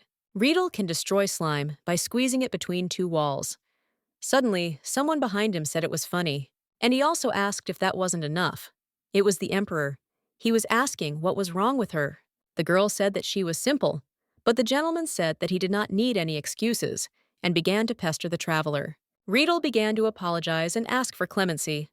The man was surprised and asked again. And then the Emperor said that it would be better to first get rid of this nastiness and then talk. The barrier protects her, but it's nothing to the traveler. Better to act rashly and do as he says. The Emperor noticed that she had become more useful, and the girl immediately thanked him and bowed to him. The master did not know whether he should reward her, to which the maid said that it was not worth doing at all. The man told her not to be shy and to accept the award. Riedel was very scared. The Emperor asked Knight Cross if she really thought she could escape from him. The barrier was lifted. The Emperor asked when she would live up to his expectations and when she would swallow the traveler's madness. Riedel apologized, but the sword was almost upon her. The Emperor said there were no excuses. She should just follow him because she won't run away anyway, and she should remember that. It was the end, so the girl said goodbye to the butler. It felt strange to say it in such a situation, but she was glad to see him again. Suddenly, Graham appeared there and asked him how dare he. The girl was shocked when she saw him. The butler shouted, asking him how dare he do this right under his nose. The maid thought he was angry with her. Graham asked Riedel to close her eyes. He began to use his magic. The girl fell to the floor, and Graham immediately started running towards her. He asked her to answer him. The mistress decided to come in. The girl was already in bed. Milena asked how she was. Graham noticed that she was sleeping, and the doctor said that the wound was minor, so she would wake up soon. The lady felt her forehead and noticed that she was absolutely burning. The butler noted that Ian said he had suffered from this too. Milena told the butler to calm down, because nothing was clear yet. Graham said 2 people had been attacked, both of whom were connected to him, and asked if she had any further evidence. Riedel was the one who was injured. And he thinks the lady knows what this means. Milena confirmed this and added that she is an outstanding magician, and if the maid suffered, then the sorcerer is stronger than her, or he knows about her weakness. Apparently, during the attack on Ian, they discovered Riedel. The butler told the lady to admit that they were looking for Riedel. Milena decided to ask him what he would do. Graham heard Ian's reply. The lady handed it to him. He noted that the traveler would be transferred in 3 weeks, but they don't know when exactly and where the transmission will arrive. Milena believes that if Baron Krieg does his job, it won't be a problem. Graham turned to Milady and asked her to release Riedel. The lady asked him to stop and said that she knew he cared about her, but this was the first time she had been hurt, and she believes that they should, on the contrary, stick together now. The man said she had nothing to do with their affairs from the very beginning. Milena, horrified, asked if he thought they'd decide the same. She also asked what was wrong with Ian. His logic suggested he should be let go too, but Graham thought they were different, so the lady decided to ask what the difference was.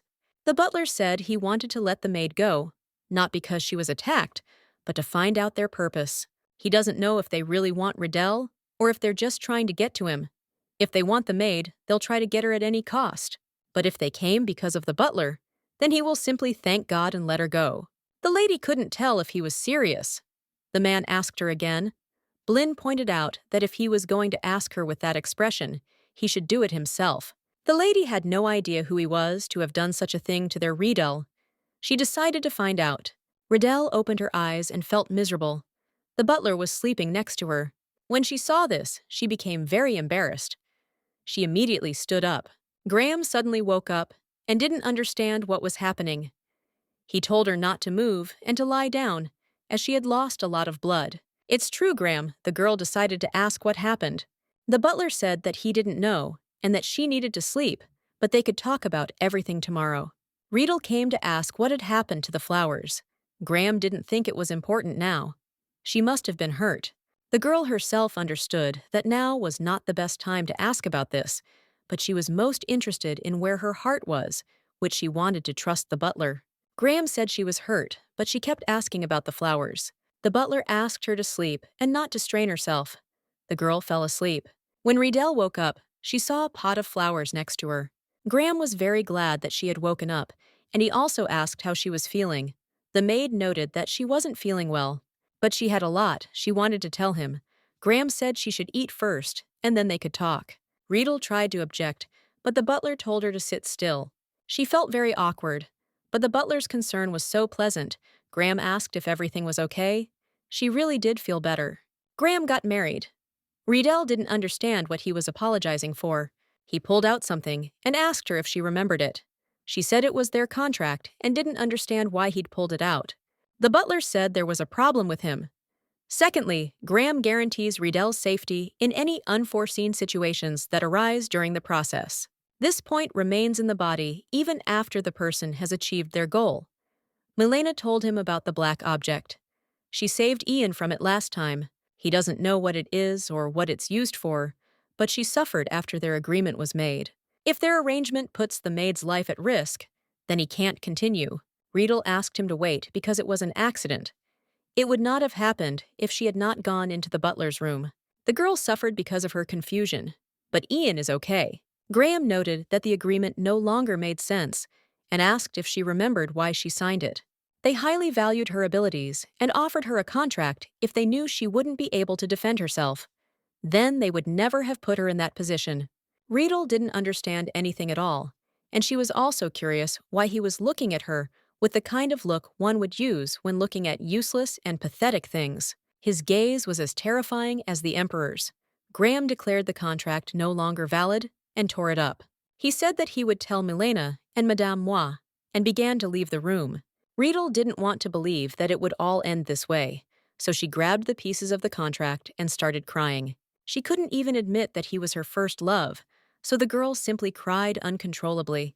Her heart is broken, so she doesn't even know what to do. She's never felt this way before. Riedel was very hot. Eris noted that it was summer and offered her some juice as it had been made recently. The girl was shocked when she saw the iced juice. Stingers may be a villain, but his people are very caring and nice. A friend called Riedel and told her to look behind her, because the butler was walking there. "Well, let's go." She didn't react to him at all, and he passed by. So Eris asked if she was okay. Riedel didn't quite understand what she was talking about and asked her to tell her that it was very tasty. After her heart was broken, she cried nonstop for several days. She remembers seeing Eris standing over her at some point. Whether Graham's hand was one of those that touched her forehead is unclear. Had it finally happened and the lilacs in the garden had finished blooming? Meanwhile, rumors of a breakup had already begun to circulate. Madame asked if they had really broken up, but Riedel didn't want to talk about it. The other maids chased after her, asking why they weren't together anymore. Only the lady remained true to herself and told her not to pay attention, because soon everything would calm down and they would leave her alone. As Lady had said, the rumors only lasted 3 days. Riedel surprisingly felt fine. While she was washing the windows, she saw the artist arrive. She was very surprised and asked if he had finished painting the portrait yet. Royden suggested he'd finished the last lines last night. Riedel noted that Lady was currently in class, so he should wait in her painting room. The artist was not against the Hippids, which seems to have a lot of worries these days. Riedel noticed that the estate was always busy in the summer. He looked at her strangely, so she decided to ask what was going on. The guy thought something was wrong with her, but the girl pretended not to understand what he was talking about. Royden thought she was sick. Afterwards, the maid finally asked him how he'd figured it out. Royden said it was because he liked her. Riedel was shocked because he said it so suddenly. Royden asked if she was okay. Apparently so. But the maid said it wasn't as bad as he thought. The guy hoped it wasn't because of Mr. Graham. The girl thought he could easily become a fortune teller. The girl said it wasn't him. The artist wanted to apologize in advance, but the girl didn't understand why. Royden said that if he had the opportunity, he would have finished off the bastard immediately. The girl was a little surprised, and the artist began to apologize again, and said that he didn't know what had gotten into him. Riedel said everything was fine. Royden said he was being sincere. He knows it's a really bad time, but he fell in love with her at first sight. He bought this ring at auction and thought it would suit her very well. They say that Peridot is the sun's radar, just like Riedel is for it. She was the first one to rush to his aid without even thinking. She understood him. Graham fell in love with her for a similar reason, but she apologized to him and turned away. The artist believed it was all because of Graham. The girl was fed up with it and decided she wasn't going to think about him anymore. So she said it wasn't because of him.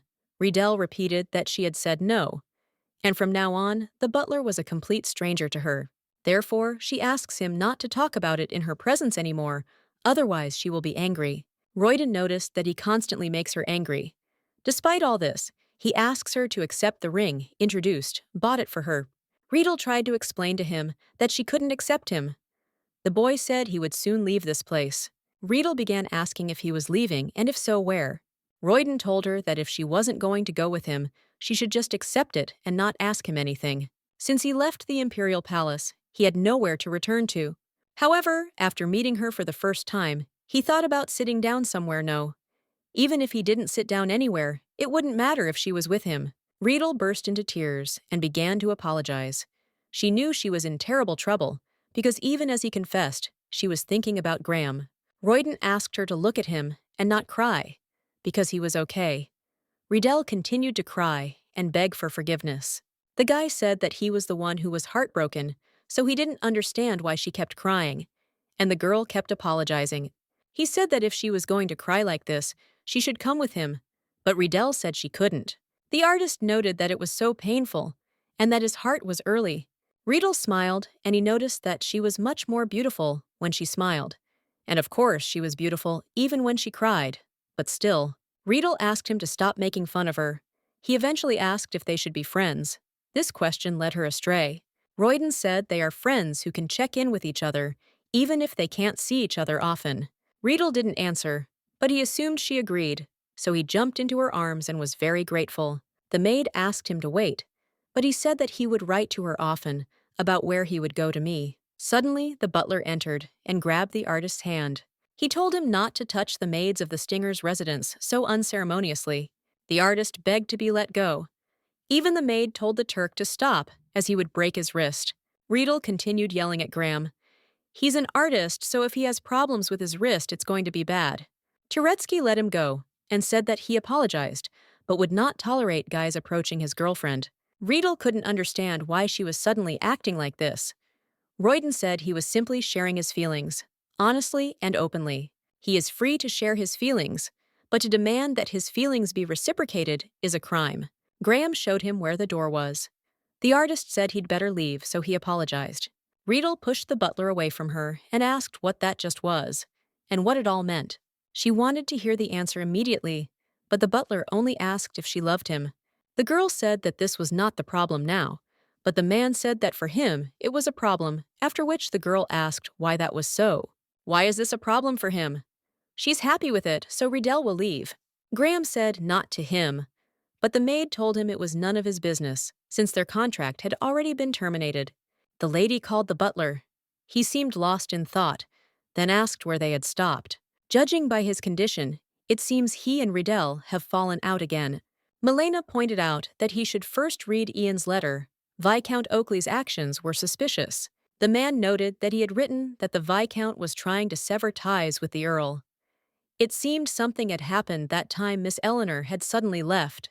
Well, the butler didn't agree, because it was the Count who had managed to contact the capital, who had cut off ties with the Viscount, who was useless to him. Milena noted that it turns out that the Viscount is now in a situation where he is rushing around like crazy because his weakness has been discovered. Illegal enrichment at the expense of a charitable foundation is a good pretext for blackmail. Milena noted that this blackmail wasn't even necessary. Even though he was her father, it was still terrible. Although this Viscount is also good. And she also wanted to add something. She decided to ask him if he was listening to her, but Graham as always said that of course he was listening. This is about the attack on the maid. Even if he's lost in his thoughts, his gaze changes as soon as Riedel's name is mentioned. Therefore, the lady is very curious why he behaves this way. At the bottom of the letter, there is a list of the best court magicians belonging to the Tower of Magicians. Graham saw Chirion there and asked who he was. He didn't understand why there was no information about Chirion. Milena said it seemed Ian had conducted a separate investigation into him, and you can look at the other side, the Emperor definitely approves. But nothing is known about his abilities or origins. Despite his lack of accomplishments, he was granted the status of Supreme Mage without any objections. The butler remarked that this was definitely suspicious. Milena asked if he thought the same, since she suspected he had attacked Riedel. If he is the real culprit, then Graham will kill him in the most brutal way. He recalled the words about the girl that it was none of his business, and that the contract had been terminated. He squeezed his hand, and the lady did not understand at all what it was, and thought that he had completely gone crazy. Graham asked Milena if it was possible to not want to see someone again, and at the same time want to be with that person all the time. Milena congratulated him, because it turned out he was growing too. The man didn't quite understand what that meant. The lady said that if he likes someone, he cannot hate them, and vice versa. If he likes someone, he likes them. If he hates someone, he hates them. Here are his words there that he no longer wants to see this person again, and his words about how he wants to be close to this person all the time. What's really interesting about this is that Graham really didn't understand anything, because she talks as if he does. It seems he really does love Riedel. The lady was surprised that he was leaving so quickly, and tried to stop him, later telling him to tell her the correct answer later. Graham came to burn the contract, and when he looked out the window, you saw lilac flowers and immediately thought of Riedel. Riedel sat in her room and remembered the butler's words, and then that he would not tolerate a guy approaching his girlfriend. Again these thoughts about him, as I thought the maid she would have to quit in a hurry and leave the estate. The only question was how to convince the Count he'd heard they'd broken up, and was only joking when he said she'd have to pay him back more than she'd received, so she doesn't have to worry until I tell her that she wants to quit and leave the estate. The ring Royden gave her was so beautiful. She accepted it, of course, but she had no idea what to do with it. Riedel was so tired that she decided to go to bed. As she lay there, she heard Graham's footsteps. She explained that he was already at his place, but immediately realized that it didn't matter to her because she needed to quit as soon as possible. She didn't even know what would happen if she had another nightmare today. She had a bad feeling that had never let her down. In the dream, she was called by the name Hulk and ordered to stand up immediately and show respect. Riedel understood and said she would get up now. If she got up, that would be enough. The knight continued to call her impudent, and the Emperor remarked that it seemed that while he was away, she had come up with a funny game for herself. In that case, he suggests they have some fun together. The girl had no idea what that meant. It had to be something she'd seen in the past. Riedel was in complete shock. He had already told her what would happen if she went against him, but now he would show her this with a random example. The Emperor asked whether she should be praised for coming up with such an interesting game. Riedel screamed at him to stop and stop. If he was unhappy with her, he could simply kill her. She doesn't understand at all why he's dragging Graham into this if he has nothing to do with it, the Emperor asked again. The girl confirmed this, and the man said that in that case there was even less reason to let him live. He wanted to kill him in one fell swoop, but Riedel began to use magic to protect Graham. But nothing helped, and she saw her love killed. She didn't want to believe it. The girl immediately rushed to him, and all in tears held him in her arms. It's strange it should be a dream, but why is it so vivid? That terrible smell of blood and Graham's dropping temperature. He tried to pronounce her name, but the girl asked him not to say anything, otherwise he would bleed. He said something about a killer. Riedel didn't quite understand what he was talking about, and Graham screamed that she had killed him. Riedel woke up in a cold sweat and in tears, because she had killed him. She didn't understand at all why she hadn't thought of this. If the Emperor knew about her powers, then Graham could be in danger because of her, just like in her dream. She understood that if she stayed close to the butler sooner or later, he would be in danger. So she'll leave. The Count asked her if she wanted to quit. The maid confirmed it. The man thought for a moment and said he understood. Even though they had broken up, she had managed to meet the butler, so she didn't have to pay him back the salary he'd given her. Riedel was very grateful to him. The Count decided to ask if Milena knew she was quitting. The girl said that Milady Milena did not know, yet she thought that she should tell the gentleman about it first. He understood her and remarked that it was such a pity it seemed she doted on her. The maid apologized again. Igra came to ask when she was going to leave, and the girl said as soon as possible, perhaps even today. The gentleman mentioned that there would be an invoice today, and he thought they would be short-handed due to the official reception, so he wanted her to leave after the reception. Riedel was surprised that he would have guests today. Of course, she hadn't heard about it. This wouldn't just be an official reception. It was about a private gambling house. Riedel agreed and said she understood. The man told her to talk to Madame Maymore about the settlement. Riedel was extremely grateful. But the Count said no, because he was the one grateful to her. If she'd known it would be so easy, she would have spoken to him earlier. Riedel realized that something was wrong, because she had forgotten to prepare my lady for the drawing lesson. She immediately ran into her mistress's room and apologized, asking if her teacher had arrived. Then she went to fill a glass with water. But the mistress began to stop. Her Riedel wanted to say something about the boy and his eyes, and the mistress noticed she'd been caught. Milena confirmed that he had the same eyes as her maid, honest, innocent, and passionate. That is why the lady likes her eyes.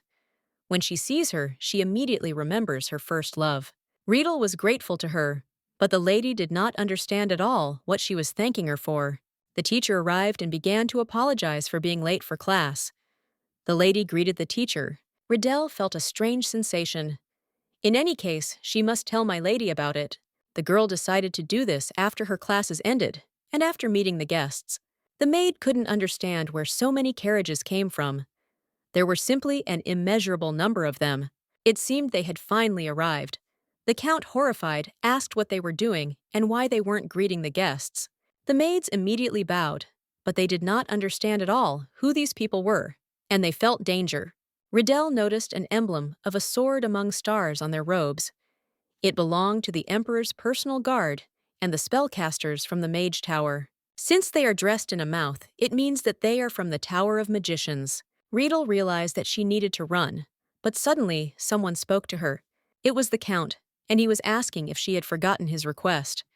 She realized it was the Count's trap. They grabbed her by the throat. All the maids were in complete shock and didn't understand what was happening. Milena ran to Graham in horror and shouted that they were here. The butler remarked that he already knew. Graham found a good job. He'll soon be out of work, but there's no need to be too upset. That's life after all. Now Graham knew who it was, Sir Ernst. Of course he had good news of his own. He asked how about going through hell with his sweet bride. He gives him 5 minutes. That should be enough, assuming his legs aren't broken. Milena told the butler not to give in. He can't waver. Graham insisted that it was very kind of Sir, a full 5 minutes. The woman asked him what he was planning to do. The butler said the maid was just a decoy, and she's perfectly capable of defending herself. Milena agreed with him, noting that this was why he'd signed the contract with her. Milena asked the butler to think about what was truly important to him. He mustn't be caught now, so he should leave Riedel and run Graham. Noted that she would be fine, and their contract was over. Now they have no connection. However, if he doesn't go there, Riedel's life will change. He apologized to the lady, and no matter how strong Riedel was, he had to protect her secret. They asked the Count if this girl was really enough. The man said, of course. Ernst asked if he could risk his life to ensure that. Riedel tried to tell the butler not to come here. Even if he didn't love her, he would still come to protect her. He is not the kind of person who sacrifices others to achieve his goals. So she shouldn't hold back the butler any longer.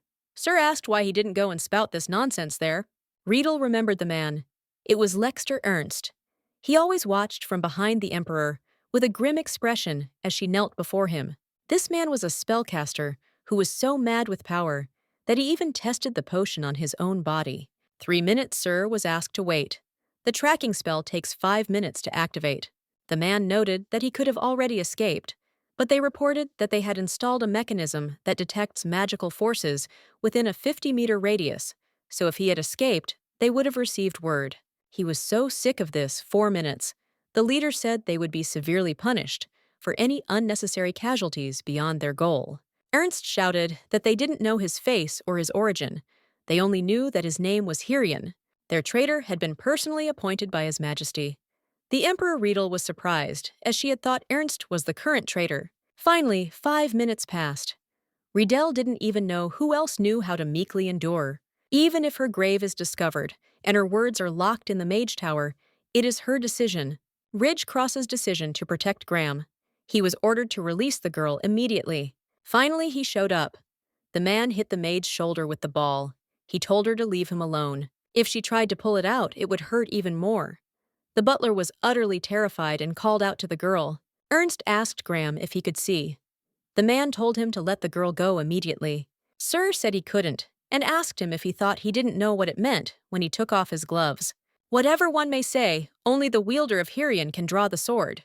The man was surprised, and asked again. If he obediently surrenders, he'll let the girl go. Ernst would like to kill him right here, but quite a few people want to see him alive.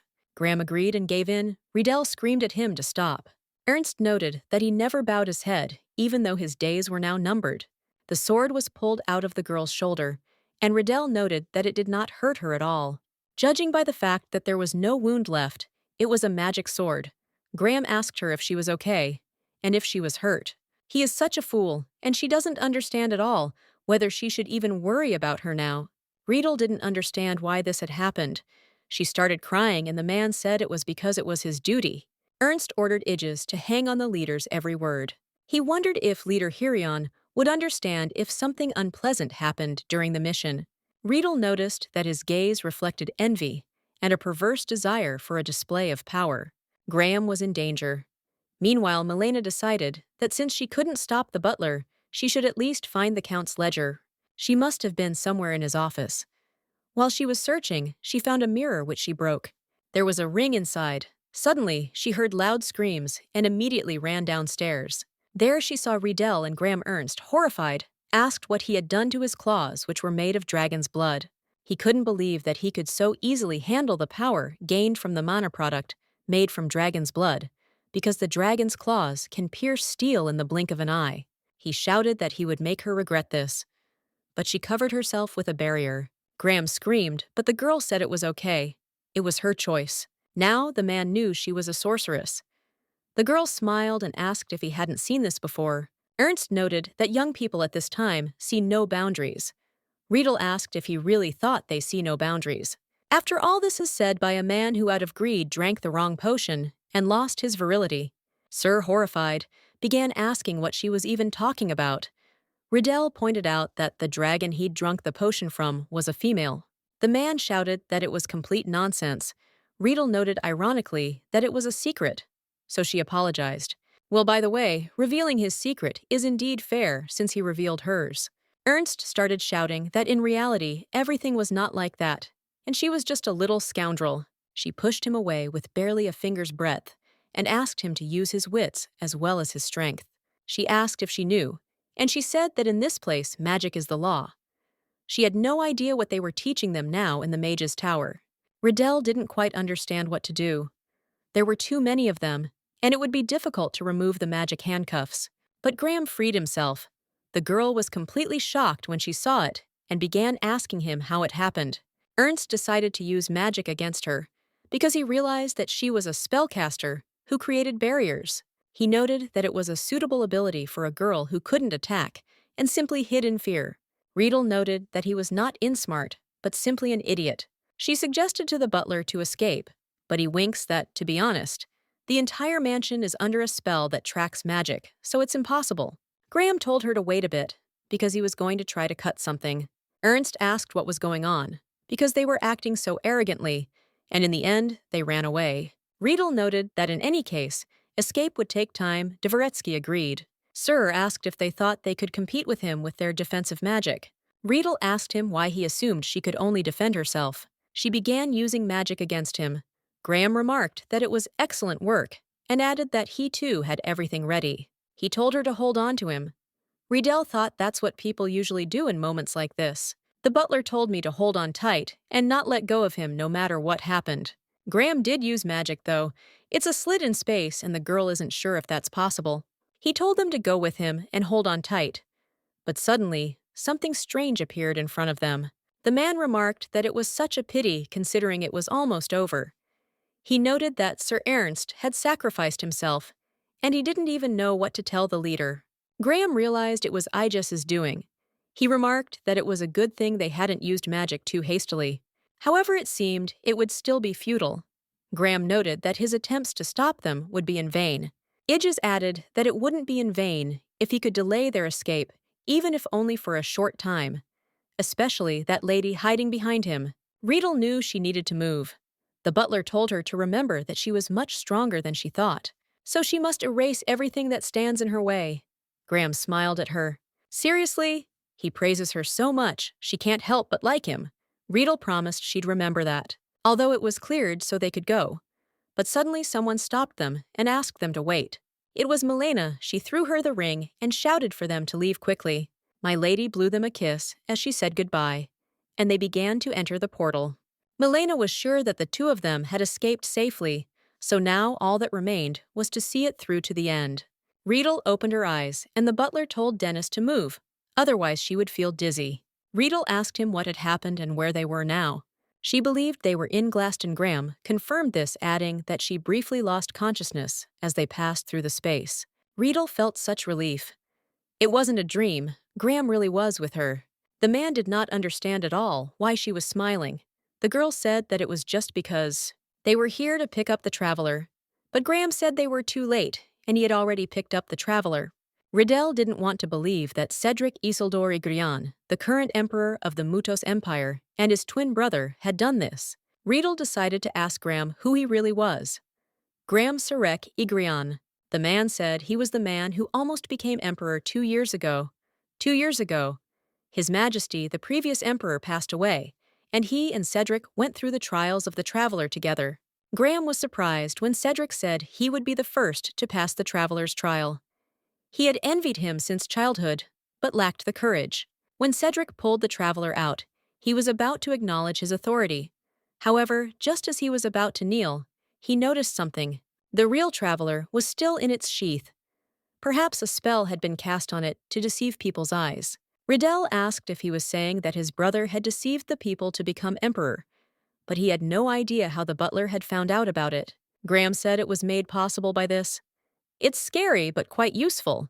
He removed his gloves and showed his hand. The girl didn't quite understand what he was talking about and thought it was a regular burn. Graham said it was a village that allowed him to cut anything he wanted. The Mage's Tower nicknamed it the Cutter. His strength was first noticed when he was 2 years old. Small scratches began to appear on his cheeks, not the ones who cared for him. The scratches that appeared out of nowhere kept increasing as she looked after him. The ability called the Cutter was discovered by a magic caster who found it all strange. His father Ruspel was emperor at the time and judged all things as useful or useless. His mother was moved to tears. She told him in Highness that she could not believe that he personally came all this way here. When the emperor, indifferent to the news of the birth of twins, arrived at the empress's palace, but it was not for long. He said that he would take with him the boy who had the ability to cut. Graham's father took him away without even looking at his mother, and from that moment, everything in his life began to fall apart. Mama told Cedric that Graham had abandoned them, and his brother must be laughing at him from the main palace.